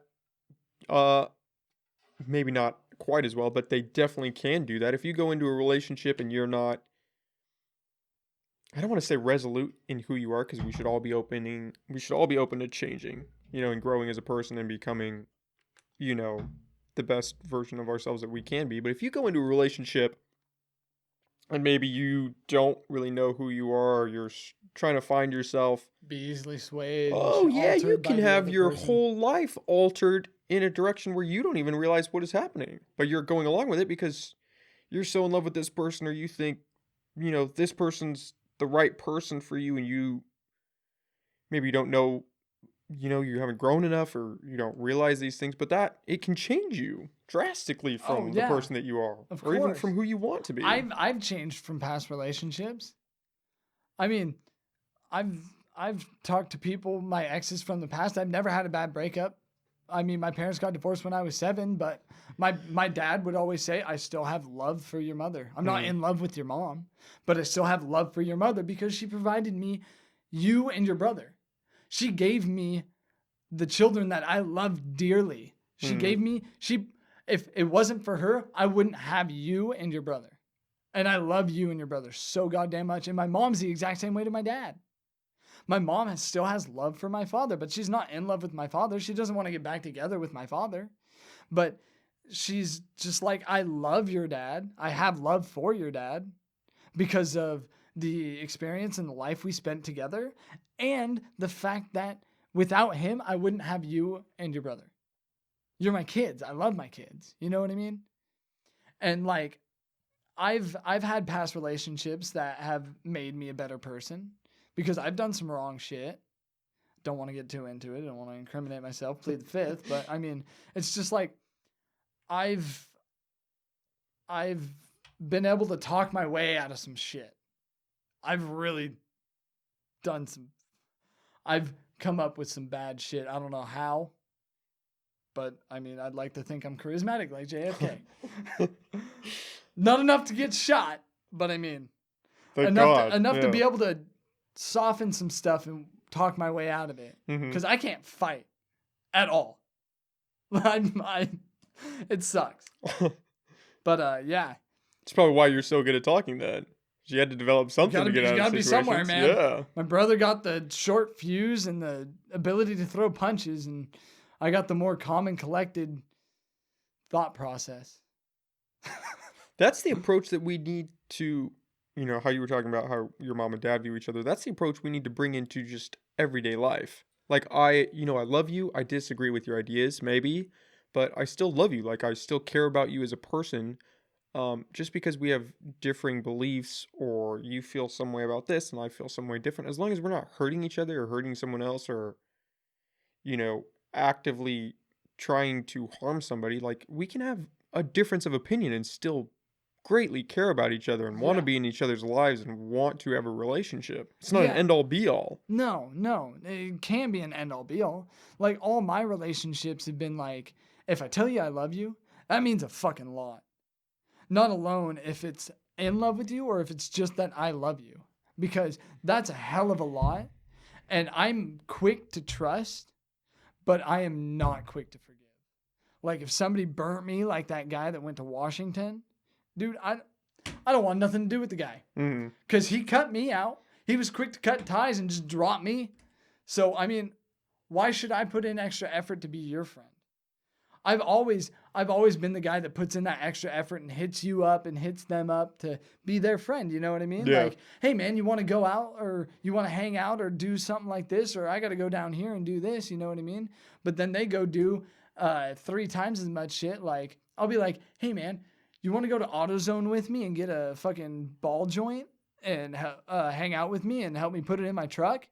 And they might be like, oh yeah, sure, sure. But then if they want to go do something like, oh, hey, let's go to the river, they won't hit me up. I won't even get fucking thought of. You know what I mean? Mm-hmm. And my dad told me years ago, he said, like, you know, I don't necessarily want to go to everything. I just want to be invited. I just want to be known that I was thought of. Yeah, You a know lot what of I people mean? say that, I just want to be invited. And I feel like that's how a lot of people feel. Mm-hmm. Like, I don't necessarily, a lot of times, it's not like one of my desires to do that or to participate in something like that. But the fact that you thought of me and that I might like to go really means something. It means that I'm not just passed over. It means that you know I exist. Mm-hmm. It's you have an identity that people can see and perceive. And it actually makes you think, wow, people actually know I'm here. You know what I mean? Yeah. And that's what Kenan was telling me about last night because he's been locked in his house all through COVID. He hasn't been out. He hasn't been outside. He hasn't been seeing many people. I mean, me and him go to the gym 3 out of 5 days of the week. But now with school starting up, he's busy on Tuesdays and Thursdays. And then on the weekend, he's super busy. And the weekend is when I get off. Yeah. So, What do you do?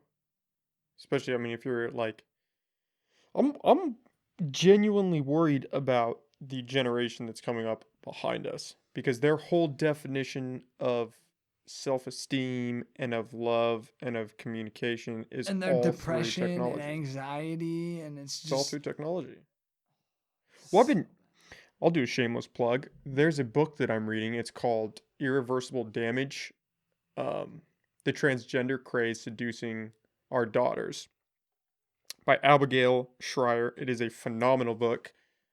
I highly recommend anyone and everyone read this book. And it specifies daughters, or is it Daughters, just yeah, all it's transgender? focusing on daughters Daughters, because so female to male. yes, because I think it was like 2012 with cell phones and social media, there has been a switch in the majority population that is transitioning and identifying as transgender. It was, back in the day, it was predominantly men who identified as women. Predominantly, like 70, 80% of it was men. And then after like 2012, it has switched not only just to women, but to teenage girls, to like preteen and teenage girls. And it almost always occurs in friend groups. So if one friend identifies this way, you're like, I don't know, 80% more likely to have 3 or 4 friends in that group also identify that way. And they're trying to figure out like what is happening because Popularity. that's one of it. That is a huge They factor just is you're identifying with a friend group and I don't want to be left out. I or want to be cool. I want to fucking fit in. So if this is right. the in thing to do, I struggled so much with that through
the lack of human interaction has got to be hard. It's just got to be so hard because it's literally taking like you and me right here in person like this. Like I can see behind you. I can see the hair off the backside of your neck. Like I can stand up and walk around you and actually get a full frame of reference of your physical structure. When on a phone, you have no third dimension.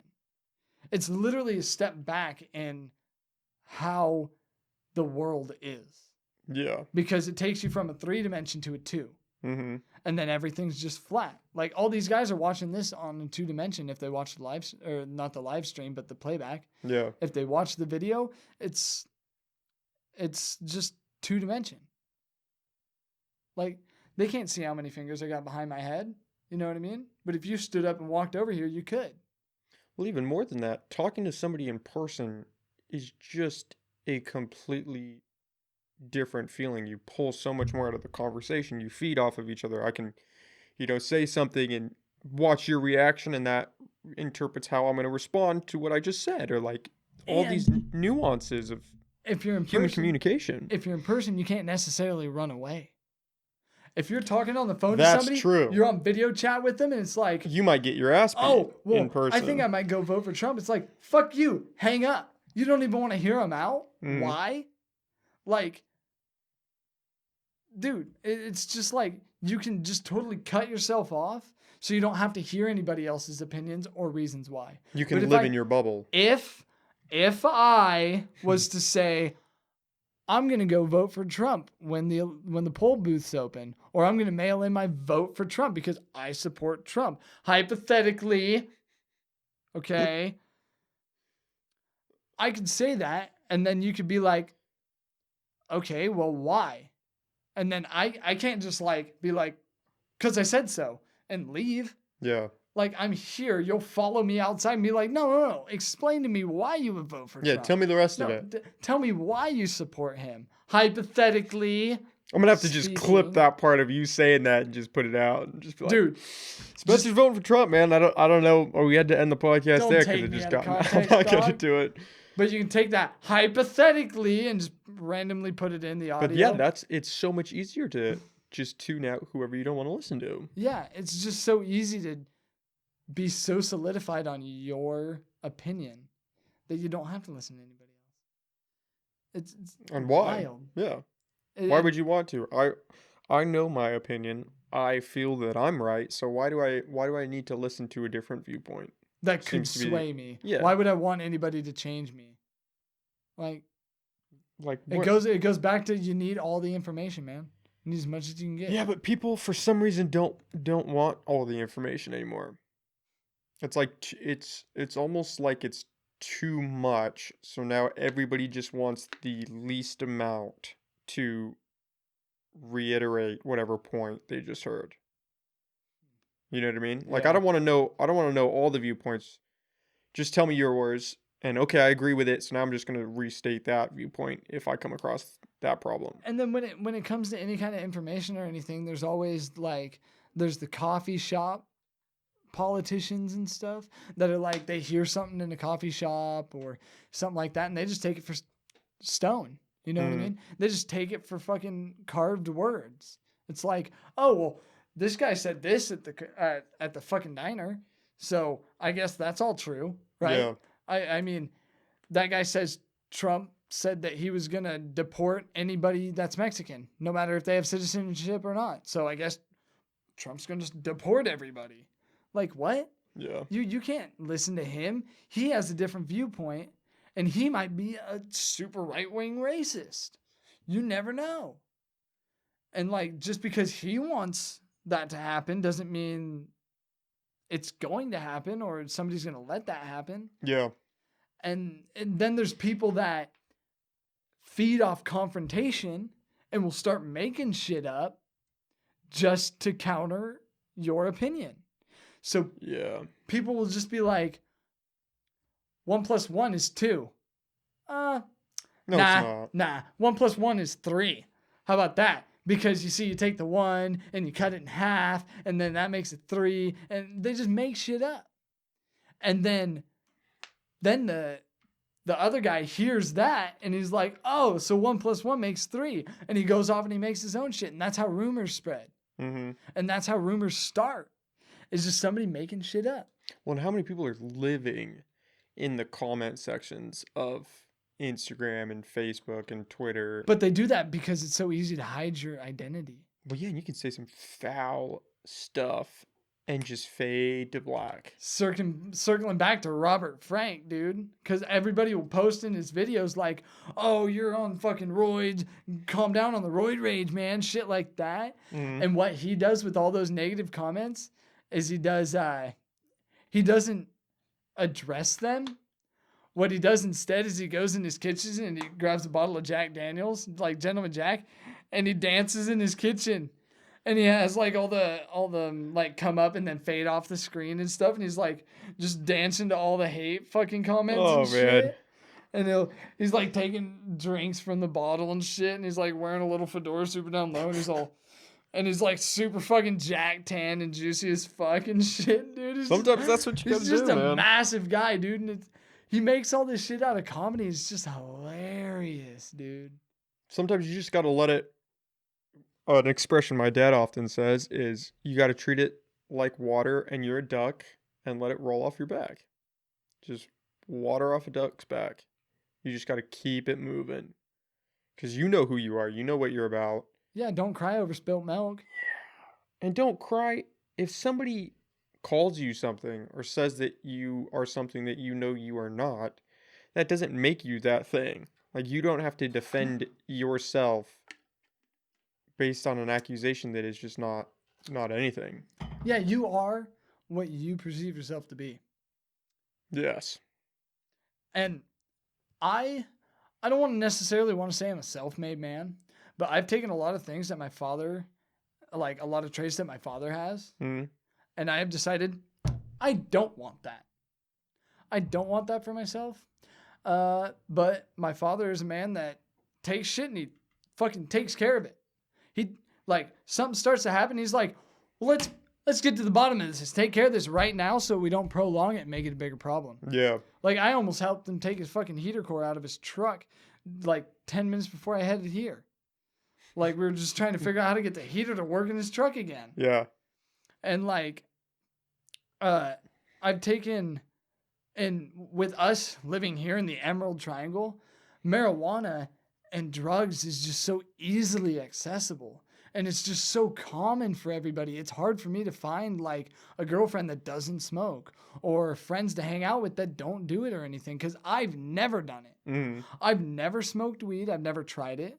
I've never done coke. I've never touched coke. I've never been around coke, meth, heroin, anything like that. I've never been around. I've had people do LSD. I've had people do edibles. I've had friends that smoke religiously. I've never touched cigarettes. I think tobacco is the stupidest thing anybody could do.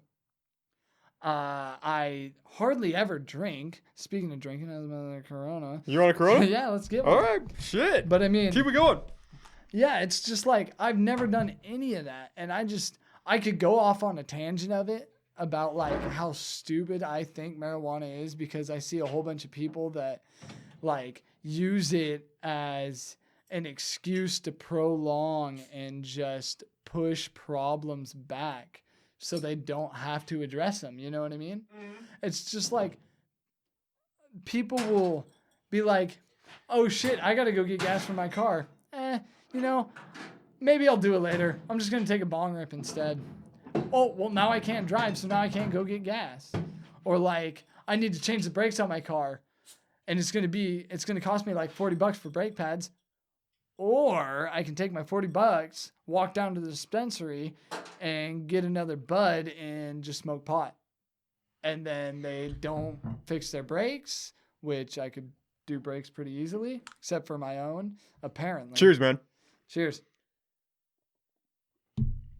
Well, the problem with vices like that is they can become all-consuming.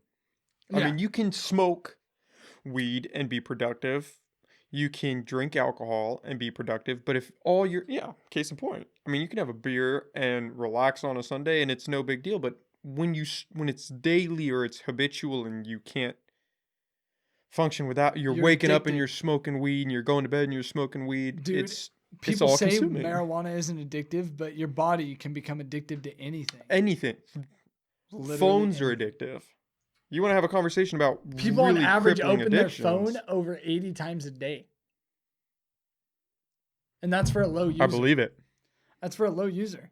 I mean, I don't I I'll forget my phone at home sometimes. I'll be like, this is actually kind of nice. I mean, I don't get to listen to my music, but I mean, I got mixtape CDs from when, Back in the day. before I had Bluetooth. Yeah. I had to when I bought my car, it was just too good of a deal to pass up. So I had to buy a car instead of a truck like I'm used to. And I bought the car, stock stereo, had no Bluetooth, no aux, no nothing like that. It was 2006. You had to get like a custom or the super luxurious version of my car Mm-hmm. because that's when aux cords were first starting to come into circulation and stuff like that, as the normal in the cars. And then, so I have a 2006, put an aftermarket stereo in there, did my wiring myself for the stereo and all that. It was easy. Fucking solder, all that good shit, because self-made man, I like to do anything with my hands. Yeah. I do my own brakes, I change my own oil, I work on my engine, I do all that stuff, There's a gratifying feeling that comes from you doing something And yourself. when you do something more yourself like that, you could work on your car. You can redline the fuck out of it till you blow your fucking head gasket. You change your head gasket and the whole time you're changing your head gasket after you blew it is because I did this to myself. Mm-hmm. So I'm going to fix it so I can do it again. But if I'm not going to go pay the guy $300 to ream me on labor because parts are so cheap when I could buy $15 worth of parts and just take a day or two to do it. Yeah. I mean, I'm competent enough to take something apart and put it back together. So I can do that. I'm not saying other people are incompetent. I'm just saying I'm talking for myself, about myself, that I can take something apart and put it back together. And I've done that a lot with my car.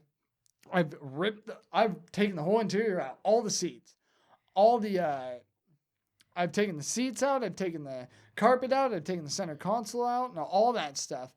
Pretty much gutted the whole thing other than the dashboard. And I ran my power wires from my subs. I mean, granted, for some reason I blew 2 amplifiers. Granted.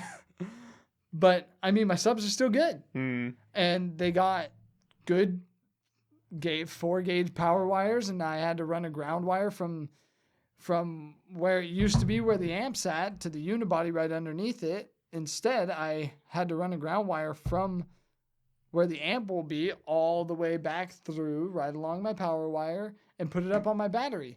What are you driving? Actual What kind of car is positive. this? It's a 2006 Toyota Corolla S. Okay.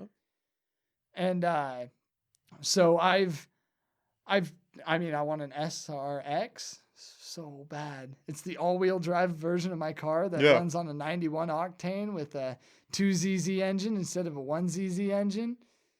Whew. Dude, it's an all-wheel drive Toyota Corolla. All-wheel drive all the time. How sick would that be? I saw one when I went up to Ashland, Oregon last winter. But like, when you modify or you build something or you work on something, when you break it, you only have yourself to blame. Yeah. If you, like, a lot of people will be like, hold on, let me put my new rev limiter in there. So if I blow my rev limiter, it's my fault. Mm-hmm. Or if I happen to break this, I broke it.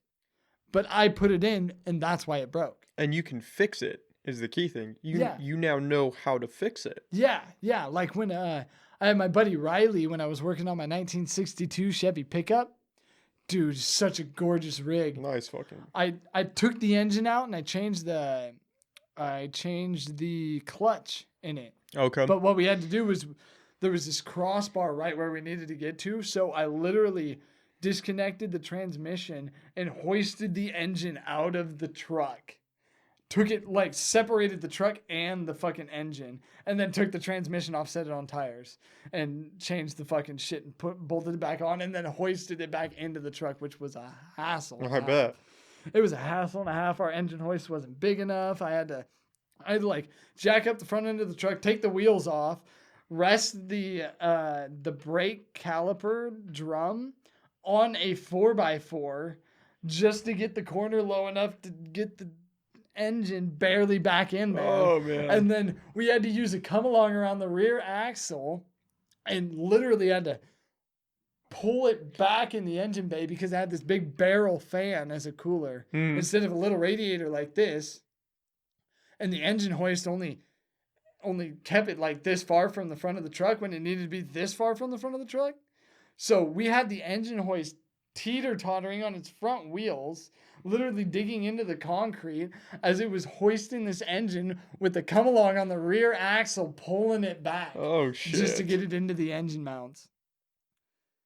It was fun. I bet. It was fun as hell. That's half of it. And then the fun that you have doing stuff like that. And then the fact that I don't have a bad relationship with my ex-girlfriend that I had at that time, she'll always be like, 4 years ago. And it shows me in my green flannel leaning over in the hood of my truck. Like, literally all it is my ass shot leaning over the grill of my truck doing something on the engine. And she's like, this is one of my most fondest memories. Oh, that's cool. Yeah. It's really cool when I get to talk to my exes because I have no bad blood with any of my exes. Why do you think that is? They might hate me, but I don't hate them. I think it's because the way my upbringing with my father still loving my mother and my mother still loving my father. I'm fond, and I'm not much of a photographic person. I don't take a lot of photographs to memorize things. It's all in my memory. My memory is what I really care about. Like, I don't really have fears. I mean, spiders make me fucking shake for a second or stuff like that, but that's like a venomous danger for most of the time, you know what I mean? Like, I might die. I'm not afraid to die. I'll jump in front of a bullet. Fuck it. I mean, if I'm dead, I'll be dead. I don't see there being an afterlife. I don't see there being a heaven and hell, but I don't want to say I'm atheist. I just don't have enough information to believe it as stone. You know what I mean? I don't have enough information myself to believe in it enough to be like, I'm going to go to church on Sundays or I'm going to pray every night before I go to bed. You know what I mean? Yeah. So I just feel like when you have a family member die or something, it kind of becomes a friend or person that you don't see as often. They're not dead, but it's just somebody that you don't see anymore as often as you might or as often as you would. Like how we haven't seen each other since what, high school? Yeah. I knew you were still around, man. And I mean, like, when you hit me up, I was like, Nick Flores, how is that guy doing? You know what I mean? But I mean, it's like my grandpa died 2 years ago or something like that. And it's just like, I didn't see my grandpa that often, but I mean, it was my grandpa and I saw him often, but like when I'd go like a week or a month without seeing my grandpa, it kind of feels this way too. I mean, I can't go out and see him and just be like, I saw my grandpa again. But I mean, my mom still has his house. I still have my mom. I have my dad, and he took photographs and stuff. And I have a photograph of him holding me as when I was like months old. And I have that in my room. But I mean, when one of our fishing buddies died, it was just like, he's just one of our buddies that we don't see very much. You know what I mean? He's not dead because he lives on through the memory of all of us. But he's still around. You know what I mean? Through the memory. It's like, hey, man, remember this guy? Like, you go to the bar with your buddies and it's just like, you remember that guy, man? He was really fucking cool. One time and then another time you know what I mean? So it's just a really cool thing like that. And like the only honest to God fear I have is like dementia or Alzheimer's and just like because it can take all that from you. Losing my memories. But it's kind of a double-edged sword at that point, because if I lose my memory, then I'll forget. Then I won't know that I had that memory in the first place. I think it's harder at that point. So It's harder for those that know you and love you because they're yeah, the ones that are watching you forget them, yeah. not vice versa. I don't think it'd be because that's one of my fears is dementia, but I don't. I've slowly come to terms with, maybe it's not hardest for the person with dementia. It's harder for those around them because you're the one being forgotten. It's all about the people you leave behind. Yeah. It's Yeah. not the stuff that you leave behind, it's the people that you leave behind. Because, and like, just like that, losing your memories, if you're like, I'm scared to lose my memories. I don't remember buying a car. So how do or I don't remember having that car at all. Or So I don't having that remember kid. all the great times of having that car. Yeah. I don't remember all the great times that I had that car. So I'm not scared to lose that memory because I already lost it, but I just don't realize it. You can't miss what you don't remember. Exactly. Yeah. You fucking hit the nail right on Yeah. the head with that one. You must have a very accurate screwdriver. Sometimes. Sometimes not as accurate as I'd like, but it's so you think that perspective has helped you in your relationships in the sense that it's not like we're not leaving this thing with a hateful attitude because, I still care about you as a person. I just recognize I can't be with you. It's like I love the time we spent together. I Mhm. love the great times we had. It's just not working. Yeah. So I'm gonna go off and try to find somebody that it works better with. Which there's a certain level of maturity that takes. Yeah. Because a lot of people are like, they just don't talk to their exes. I've also been in a relation. Yeah, a lot of people are like, why would I ever want to talk to them? I Yeah. have nothing to do with them. Like, one of my exes was actually like that. My most recent ex is like that. She's like, I have no reason to talk to them. Why would I want to talk to them? We're not going to get back together or anything. And I have no reason to talk to them. So she like blocked me on everything. And I was just like, I mean, you do you. Yeah. You do what you want. And then she got mad because I had sustainable friendships with my exes. Like, that was one of our problems that I talked my way out of really well. That's a big problem for a lot of people is if you're still in contact with an ex when you're moving into a new relationship. But I have no hate for that. In my relationship right now, she still has friendships, like some of the people that she has had a relationship with, not like been in a relationship like boyfriend girlfriend kind of a thing, but has had either sexual contact or something like that, is some of her best friends.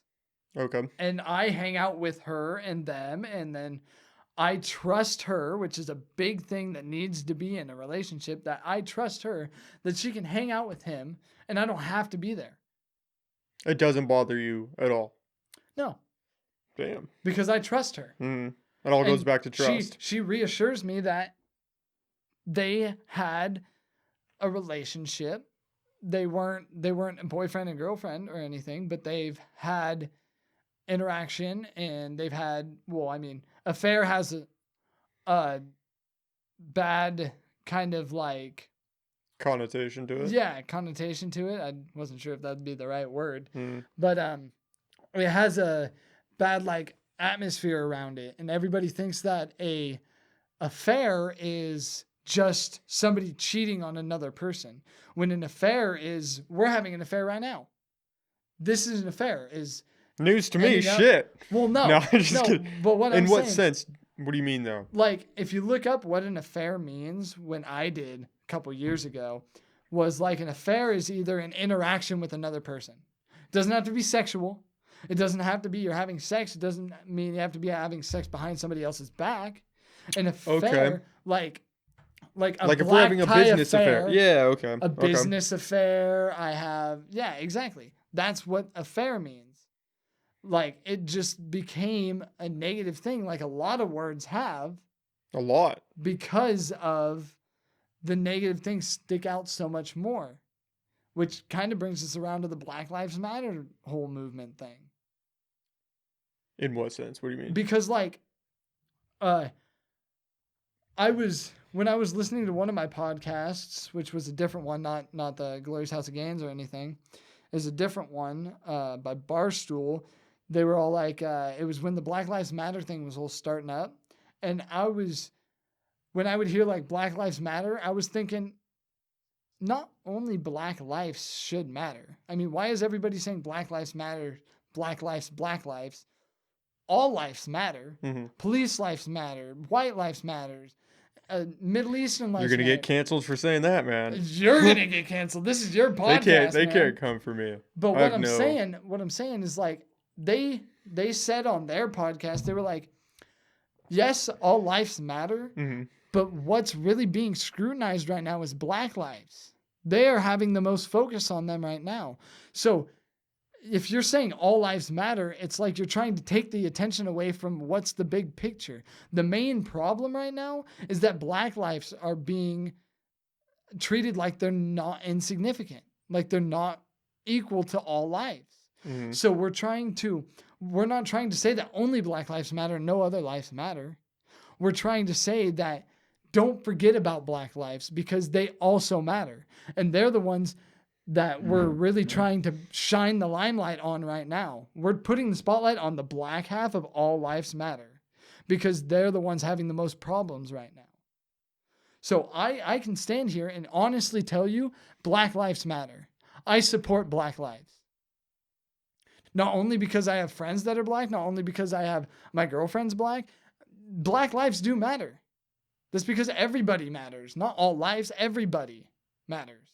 My only question, and I'm for everybody doing whatever they want to do as long as it doesn't hurt anybody. Like, that's my approach with everything. But I've heard the sentiment, all lives can't matter. Well, first off, who is arguing that Black lives don't matter? Because, from my maybe it's my bubble, but it seems like everyone's pretty much on the same page with that. Everyone agrees Black lives matter. Close-minded people, which a lot of people that don't have a very diverse area, like Eureka is very diverse. Mm-hmm. There's a lot of different people in Eureka. But if you go more inland, there's like little single stoplight towns and stuff that are very closed grouped, and there's families that don't go outside of their family, Mm-hmm. and so they're very closed off and such. So what it seems like in the media is that It's way more prevalent in the media. Right-wing Republicans are like, all lives should matter and stuff like that, when all the liberals are like, Black lives matter, stop being a fucking racist asshole. Mm-hmm. It's like, I mean, but still, it's like, I support the Black Lives Matter movement because we do need to understand that Black lives are being so scrutinized and so abused right now that we need to focus on them to get them back up to be a part of all lives. My worry is that we are instilling in a generation that racism is far more prevalent than it is. Don't get me wrong. I know there are racist people out there. I know it, and it's bad, man. It's fucking bad. But is it as prevalent as, are we making it this cultural war when pretty much everyone is on the same page that, yeah, we have shit we need to change. The police, for one, like, that benefits everyone. Like, we have things that we need to change, but we're pretty much all on the same page. Like, we're burning buildings, we're rioting in the streets, but most of us really agree with each other. We're all on the same page. Nobody's justifying what happened to George Floyd. Nobody's saying this is not. Everyone understands it's wrong. Fundamentally, it's wrong. And then all those protests and stuff, you got liberals, you got libertarians, you got Republicans. They're all in that, but nobody's either hearing them out for their stance on what they're all doing. Mm-hmm. But then all those rioters and looters come from states over that just want free shit. And they're the ones wearing the masks.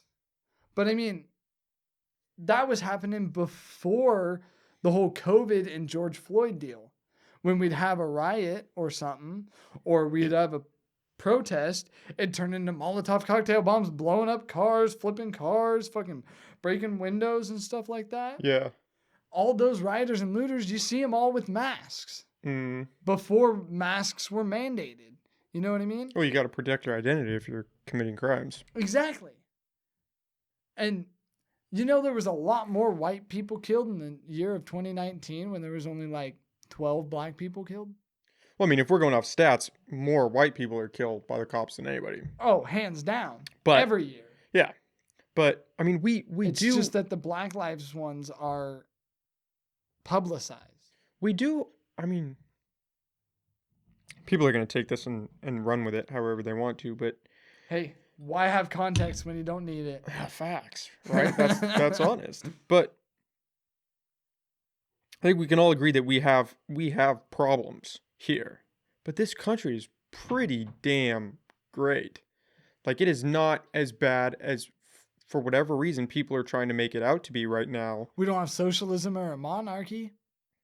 You know what I mean? I mean, people aren't being Communism. sold. People aren't being bought and sold in this country, but they are in other countries in the world. There are failed states across the world that you would kill to be here.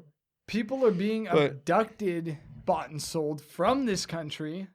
And I don't want to say I'm a Trump supporter, but with him building the wall and upping border and stuff, it has dropped that drastically. Mm-hmm. Like, that has gone down a lot with the whole Jeffrey Epstein, who didn't kill himself and all that shit. You know what I mean? Yeah. All that fucking pedophile island shit has dropped immensely since Trump has been in office. Mm-hmm. And a lot of the time, presidents in general would say, oh, well, I'm going to set these things up in their first 4 terms. They get all their ducks in a row and they get set up to do shit. And if they get their second term, if they be able to make it to the second term, they push all that stuff through and it starts making its way through. Trump went in and just started writing. He'd be like, all right, let's do this. Send it to the Senate. The Senate sends it back, says, no, you can't do that. And he's like, fuck, I can. Executive signs it off again, sends it to the Senate. And the Senate's like, what the fuck do you want us to do with this? And he's like, absolutely nothing, because there's nothing you can do with it. And it goes straight through and it becomes a deal. You know what I mean? Trump went in there and looked at America as a business, not just as a country. He looked at it as a business, and then he looked at the population as his employees that he's trying to protect. And he just went in and he's like, this needs to get done. Let's do it. This needs to get done. Do it. This needs to get done. Do it. He's gotten a lot.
How can you chop down a mechanical bird? The government's just losing money at that point. True, maybe it was all a ploy. They're playing us. It's all just a ploy, man. Fall cabal. But Fall cabal. I'm really gonna have to check that out now after this podcast. What I'm saying is, like, I'm not trying to be like, oh, I'm Republican right wing just because I'm bringing up Trump so much. It's No, just no, because I don't think that. he's our current president. When Obama was president, he did a lot of great things too. He did a lot of great things. He did some really bad things too.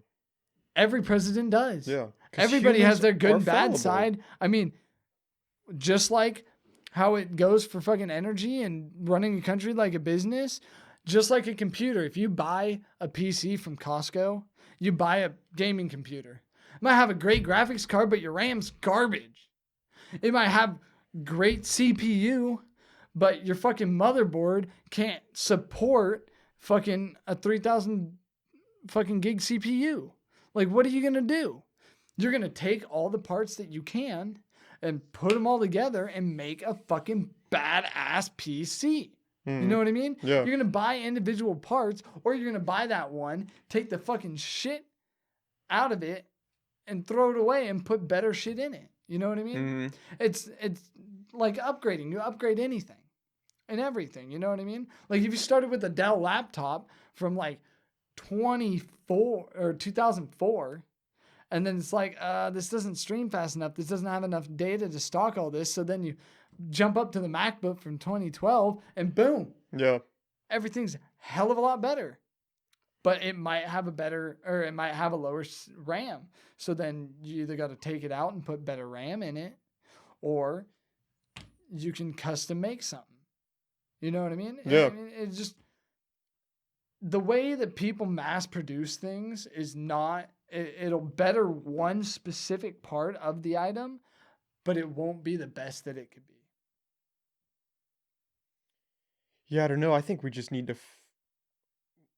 Well, regardless, we need to just have a fundamental conversation about what we want for this country. Because right now it's. I mean, I don't know if I'm just like too in it to actually, like, I'm too deep in the trees to see the forest or what is happening, but like, we are on the brink of a historic moment, and I don't know if it's going to be a good one. Because come November, I don't think it's going to be good. Oh, no. And I don't, but it's like with the Supreme Court thing. Have you heard about that? Trump's going to wait until he's reelected for a Supreme Court justice or something like that. Oh, I didn't hear that. Is that what's happening? Well, like, didn't one of the Supreme Court justices die? Yes. And then they're going to appoint a new one. Trump wants to. But like what happened in Obama's administration, when that happened, they waited until after he was reelected to appoint them.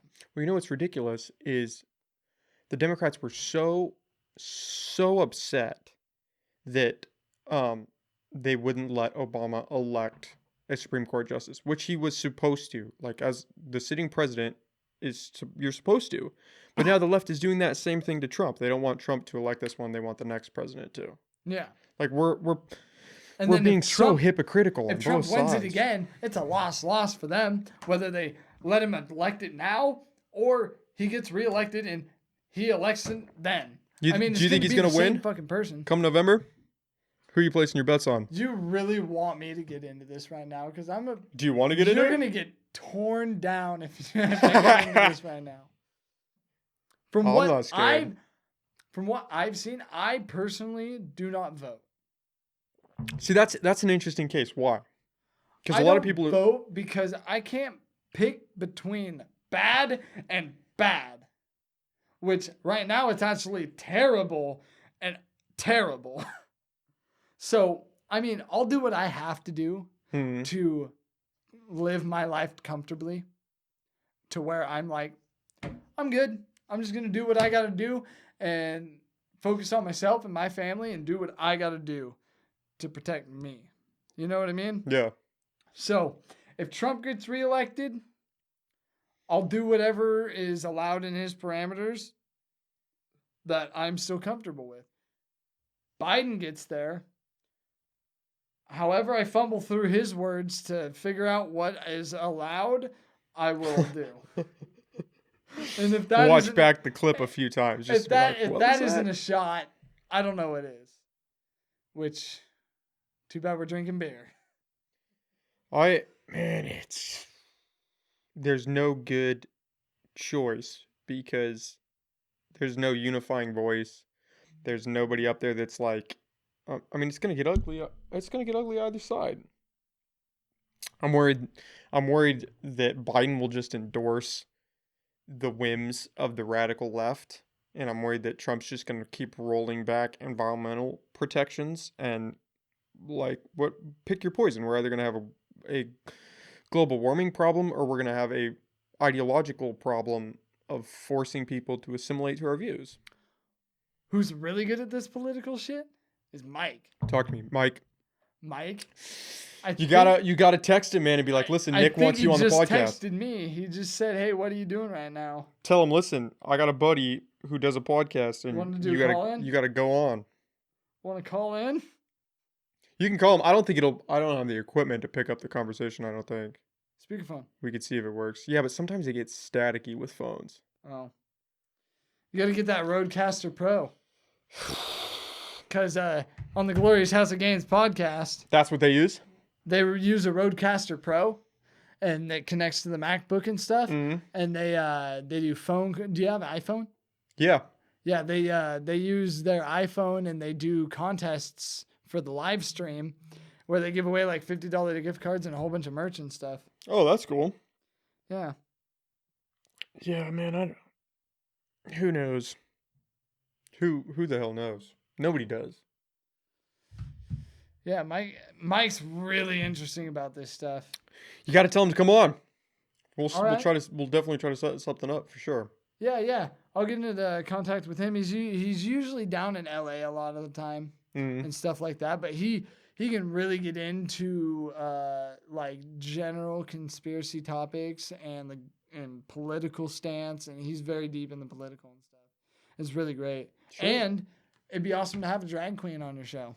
Yeah. Talk about the drag scene. Yeah, I'm willing to have anybody on that wants to come on. You got any other topics that you really want to touch base on or anything? I did, dude. I did before we wrap up here. I did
And my uncle was my sponsor. He's all like, I want you to join the Clampers. I was like, sure, I'll join.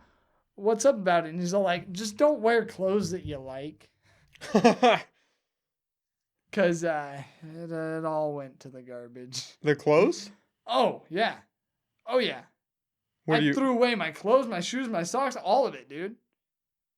It all got thrown away after my doings. After what? Yeah. They what? So they like pick out what clothes you're gonna wear? No.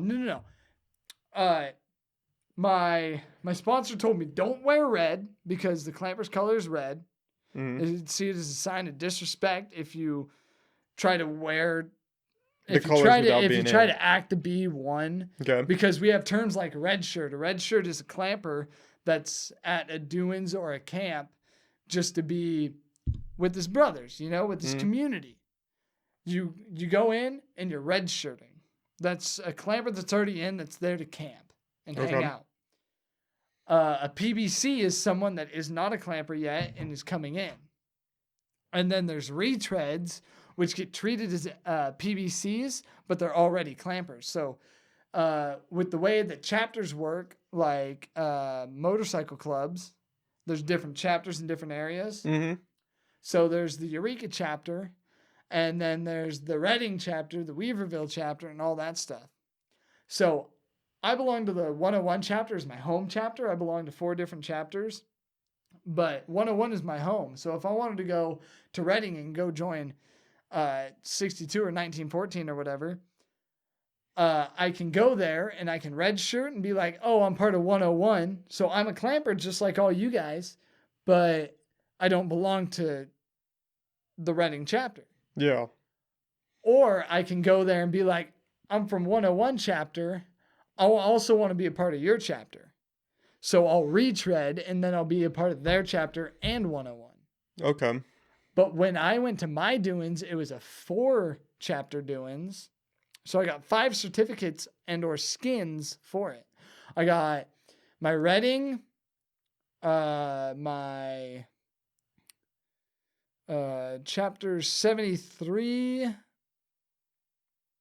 chapter 101, and Last Alumnus or 1914. So I got 4 chapters and then I got my 4 skin. So I have 1 skin from each of those chapters that's signed off by their chapter leader, their humbug, that says he passed, he made it through the doings day, and he's a clamper. We're in good standing with this person. So we will claim him as our clamper. And then 101 does the same, and all those chapters do. And then all the chapters humbugs signed off on one certificate that says, yes, we all agree that he is a part of all of our chapters. Huh. So it's a brotherhood looking out for other brothers. And then after I joined that, I was invited to multiple Facebook pages. There's one that's like, no man down, you're not out. Clamper support page. So people post on there like, hey, I lost my job because of COVID. Me and my family are getting evicted. We need a place to stay. We need some money. And I've sent people money on that. Oh, like shit. This guy's like, the military taught me how to survive on little to nothing, but my wife and my children don't know how. And and we're running out of money and we got evicted from our home. And I was like, hey man, I'll send you fucking $50. You can get your fucking kids a couple meals off that. You know what I mean? And I sent him money and I never looked for anything in return. He's just like, thanks, man. That helps so much. I was like, of course, man. I'm there for you, brother. You're my brother. And I've known people like my buddy Russell. He's a clamper from years ago. He was in the Navy and stuff. And when he got back, he took his sack of clothes and whatever he had, and he put his clamper shirt over it, and he'd walk up the highway, and he traveled this whole fucking country hitchhiking from other clampers. Oh, He wow. never walked a single mile the whole time. He traveled this whole fucking country of the U.S. So it's a nationwide organization. He would, oh, dude, it's in China. It's in South Korea. It's in fucking Europe. It's all over the world. Wow. Oh, shit. He would walk down the freeway and people would see that red shirt pull over, say, "Where are you going?" He said, "Nowhere." And they'd say, "All right, well, hop in. Hop in. You're coming with me. We're going Wow. here." I can go to multiple, since we're so notorious for drinking, I can go to multiple different bars, like the Gold Rush in San Francisco, and they have a sign that says, Clamper Watering Hole. I get a Clamper discount. I go over to Weaverville or Willits or whatever, and the big cluster signs they have there, you see ECV 62. ECV number 62. I got pictures of it on Facebook and everything. I got photos of when me and one of my girlfriends went there. I got pictures of me in front of plaques. Like, here's a picture of me in front of a plaque commemorating historical monuments. Wow. 1855, is that when it... 1855 is when that plaque was put up to When did the commemorate that Clampers historical start? place. Oh, so I can't remember. Way like before that? 1812 maybe? Wow. Super So it's been early. around for a minute. It's been around for a long time. What happened was it was in the 1800s.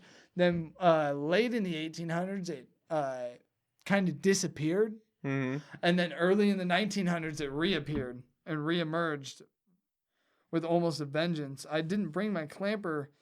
We have challenge coins and everything. Like, here's the challenge coin I have. Swipe to the left, I believe, from left to right. To the left.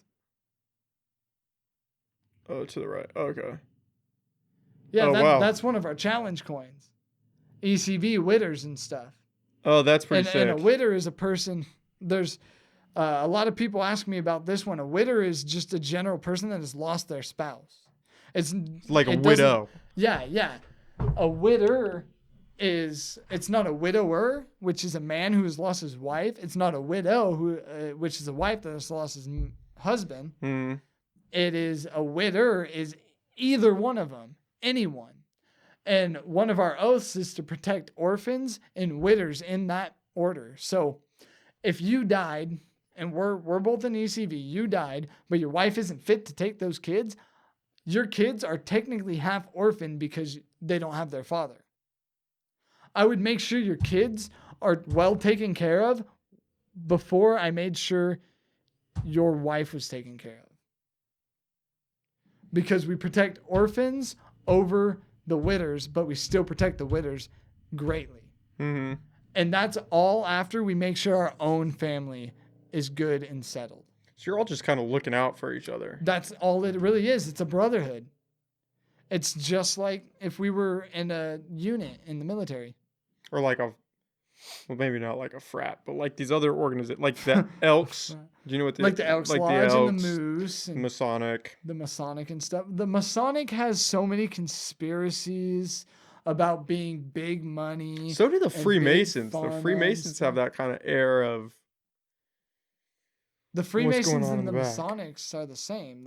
Oh, are they? Yeah, the Freemasons are the Masonic Lodge. That's awkward. Oops. We'll cut that part. Let's hope they don't cut you out for that one. I know. Huh? Now I'm gonna be conspiracy people coming after me for that. Yeah, but it's Hmm. and then like That's insane. I've never come across that before. yeah, it's the Masonics and Freemasons. So I here's gotta get like a, like on the Joe Rogan podcast, he has like a Jamie who like is just kind of behind the scenes but fact checking. Yeah. I gotta get me one of those, man. yeah, you do. I gotta. So here's the Weaverville sign cluster. It says you can see the Masonic down in the bottom left, and then you can see that ECV number 62 right there. So This is the picture I'm looking at. yeah. See up at the top where it says ECV, E Clampus Vitus 62. Yeah. And down in the 62. bottom left it has the Masonics. Oh yeah. And when I went to my doings, it was in Igo, and we commemorated the Igo Inn, which the Masonics bought it. The some other lodge loved it, and then the Clampers made it history. Mm-hmm. Is the motto on the T-shirt that I really want to get for the Igo doings. because from when I was there, I had to go through the whole history lesson of it as part of my doings. And I went there and I sat on the ground and I listened to the guy talk about the Igo doings because we were commemorating it after it got restored and stuff. The Masonic Lodge and the E Clampus Vitus shared it at a time. They shared it. They like saved it, shared it, and loved the place and just kept it. You know what I mean? But then either they had to get it restored or something like that because of new premises of how wiring needs to be done and stuff like that. So they got it restored, but the Masonic Lodge backed out. So we lost it and it got ran down. And then the Clampers got enough traction and got it back. Oh, wow. And restored it and then plaqued it as a historical monument. So now it won't be torn down because it's a historical monument. But what I've heard is that a lot of Native Americans hate Clampers. Why is that? Because of like probably the whole stealing their country thing. It's a pretty Because solid foundation to start on. The whole reason we migrated west so much all the way to the other shore was there was gold on the other shore. Clampers really like gold. Anything that had to do with manual labor and mining, the Clampers were all about it. Super blue-collared men. So with the whole push west, Clampers, Brotherhood, Trail of Tears, mass genocide of the Native Americans. Yeah. And that's long story short. I've heard stories where my buddy Jeff, who's not a Clamper, happened to be wearing a red shirt or something. He was drinking at a bar, and these two Native American guys came in and said, "Hey, are you a Clamper?" And he's like, "No, I know Clampers and stuff." And he's like, and the Native Americans were like, "Well, we're looking fucking Clampers. Beat their fucking asses. Fuck them. Fuck those people." Two Native American guys off the res or something. I don't know. But he almost got just fucking beat senseless for no reason. Just because he might have been a part of a brotherhood. Almost got just assaulted for it. Well, you hear stories all the time about people wearing like those red MAGA hats and getting jumped or getting the shit kicked out of them just walking down the street. Yeah, it's all a matter of opinion. I mean, I got my ECV traveling card for 101. Oh, they come out with a card and everything. Well, you get a traveling card with your skin. And that pretty much gives you a general idea of what we are. Do you mind if I read this out loud? Oh, go ahead. 101 E Clampus Vitus, Spencer Byrd, have demonstrated to the brethren his fortitude and allegiance is hereby declared a clamper in good standing and chairman of all committees in Eureka Chapter 101, E Clampus Vitus of Humboldt, Del Norte Counties, California. Damn. There's more on the back. Oh shit, here we go. The Clamper's Creed. As I pass through this life, may I always be humble, may I never take myself seriously. A stuffed shirt. May I always appreciate a little of the ridiculous. May I always be a two-fisted clamper when the bottle passes my way. And if I imbibe and can't hold it like a man, then may I always be able to pass it to the next brother. May I never forget the stout-hearted men who settled a great western wilderness and the heritage we have today. May I never fail to appreciate a bit of western lore. Anonymous. Damn. Yeah. So that pretty much gives you the general premise of it and such. And I got one of these cards for every one of them. And when it's talking about never just overlook the ridiculous, our general like motto is "Cato qui absurdum," which is I believe it because it is absurd. So, and our like logo, our mascot is a jackass. It's a donkey. Mm-hmm. And I believe it because it is absurd. I mean, something like my clamper buddy comes up and says, "Dude, I grabbed a bat, by its fucking feet. It'd be like, that's ridiculous, dude. Like, really? It's like, why do you think they call me Batman? So it's like it's so crazy it has to be true. Yeah. Okay.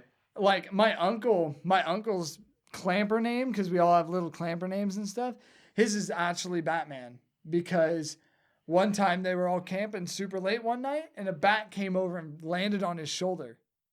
Huh. A bat just came over, landed on my uncle's shoulder, And Batman was born. and he was Batman. We got another guy called River Rat because he drowned his fucking truck in the middle of a river one time. Oh my We just god. call him River Rat. Then we got this other guy that has a whole bunch of like old Western badges, Huh. like sheriff badges and stuff. All his vest is just coated in what sheriff badges. Call him Badger. Dude, Damn. we got this other guy that has the funniest fucking laugh. We call him Giggles. Like, dude, these are all guys around here. Yeah. And I have that for fucking Weaverville. I have that for all my fucking clamper places. We have a grand council and shit. And the way that 101 was founded was oh God, what is his name? I can't remember it right now.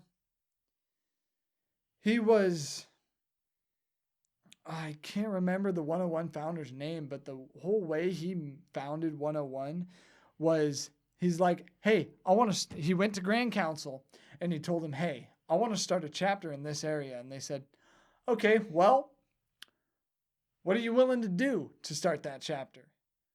And what he did to start the chapter was he charted a trail from Sacramento, California to Humboldt Bay. Really? Yep. He charted a whole fucking trail and made a whole fucking trail, walked the whole thing, and made a trail from Sacramento to Humboldt Bay. And then they said, shit, you can start your 101 chapter. Go for it. Wow. And 101 was born. Wow. Yeah. If we could get my brother Nick in here, that would be the storyteller of a lifetime. Yeah. But I mean, Wow. it's crazy shit, dude. I'm really proud to be a clamper because being the self-made man I am quick to trust and quick to appreciate, and I'm probably a better friend than I am person in a relationship, to be honest. But I mean, I would do anything and everything I could physically possibly do, whether I'm shorted in that point to give it to you, I would do it in a heartbeat. I'm just such a giving person that I just want everybody else to be good and set up and anything and like that way before I have to worry about myself. I would give you everything that I had, and then I'd worry about what I need. Well, shit, I think we can end it right there, man. I mean, what else can be said? The world would be a much better place if most people were like that. Yeah. Do I know I'm a much better person than That's- most people can be. damn. I'm way more giving and like I'm not too much of a selfish person. And I've known that, but I'm not trying to toot my own horn and be like, "Oh, I'm so great." It's just I've noticed that other people are not as giving and willing as I am personally. Like I'll drop shit to come to your aid. I mean, fucking after from knowing you from high school and after having such a great experience in this podcast, dude, you hit me up, you need something, I'll fucking do whatever I can to help you out, man. Same for you, man. I'm always happy to help. Shit. Do you want to plug your social so people can find you, or that's optional? Some people plug it at dude, the end. I'm just saying, my plugs are horrible. we plugged a lot. Hey, if you guys this want to hit me up on my Instagram, it's the one and only Spenny _Spenny. It's the one and only _ Spenny on Instagram. Spencer Gerald Byrd on Facebook. Dude, Facebook friend requests have nonstop since I joined the Clampers. I bet. And then, yeah, I'm Spencer Gerald Byrd on Facebook. I'm the one and only underscore Spenny on Instagram. No numbers or anything like that. My Twitter's kind of weird. I never go on it at all. But when I post on Instagram, I just, sure, send it to Twitter too. I never go on Twitter, but it's spelled all weird because I can't have as many characters for my username. So if you really want my Twitter to follow my Twitter, hit me up on Instagram. But that's all I really have. Check out Wing Inflatable Solutions. Yeah, definitely check them out. Looking for a river raft or a kayak or something. Really cool shit. We have videos and stuff about us. Like you could look up Wing Inflatables on YouTube and find our little introductory video and stuff. And it shows like the CNC table and talks about what we're doing and what our goals are and stuff like that. Sweet. So it's really cool shit. Awesome. Well, thanks so much for coming on, man. I had a great time talking with you. I had a great time talking to you too. Awesome. Man. All right. Thanks, guys.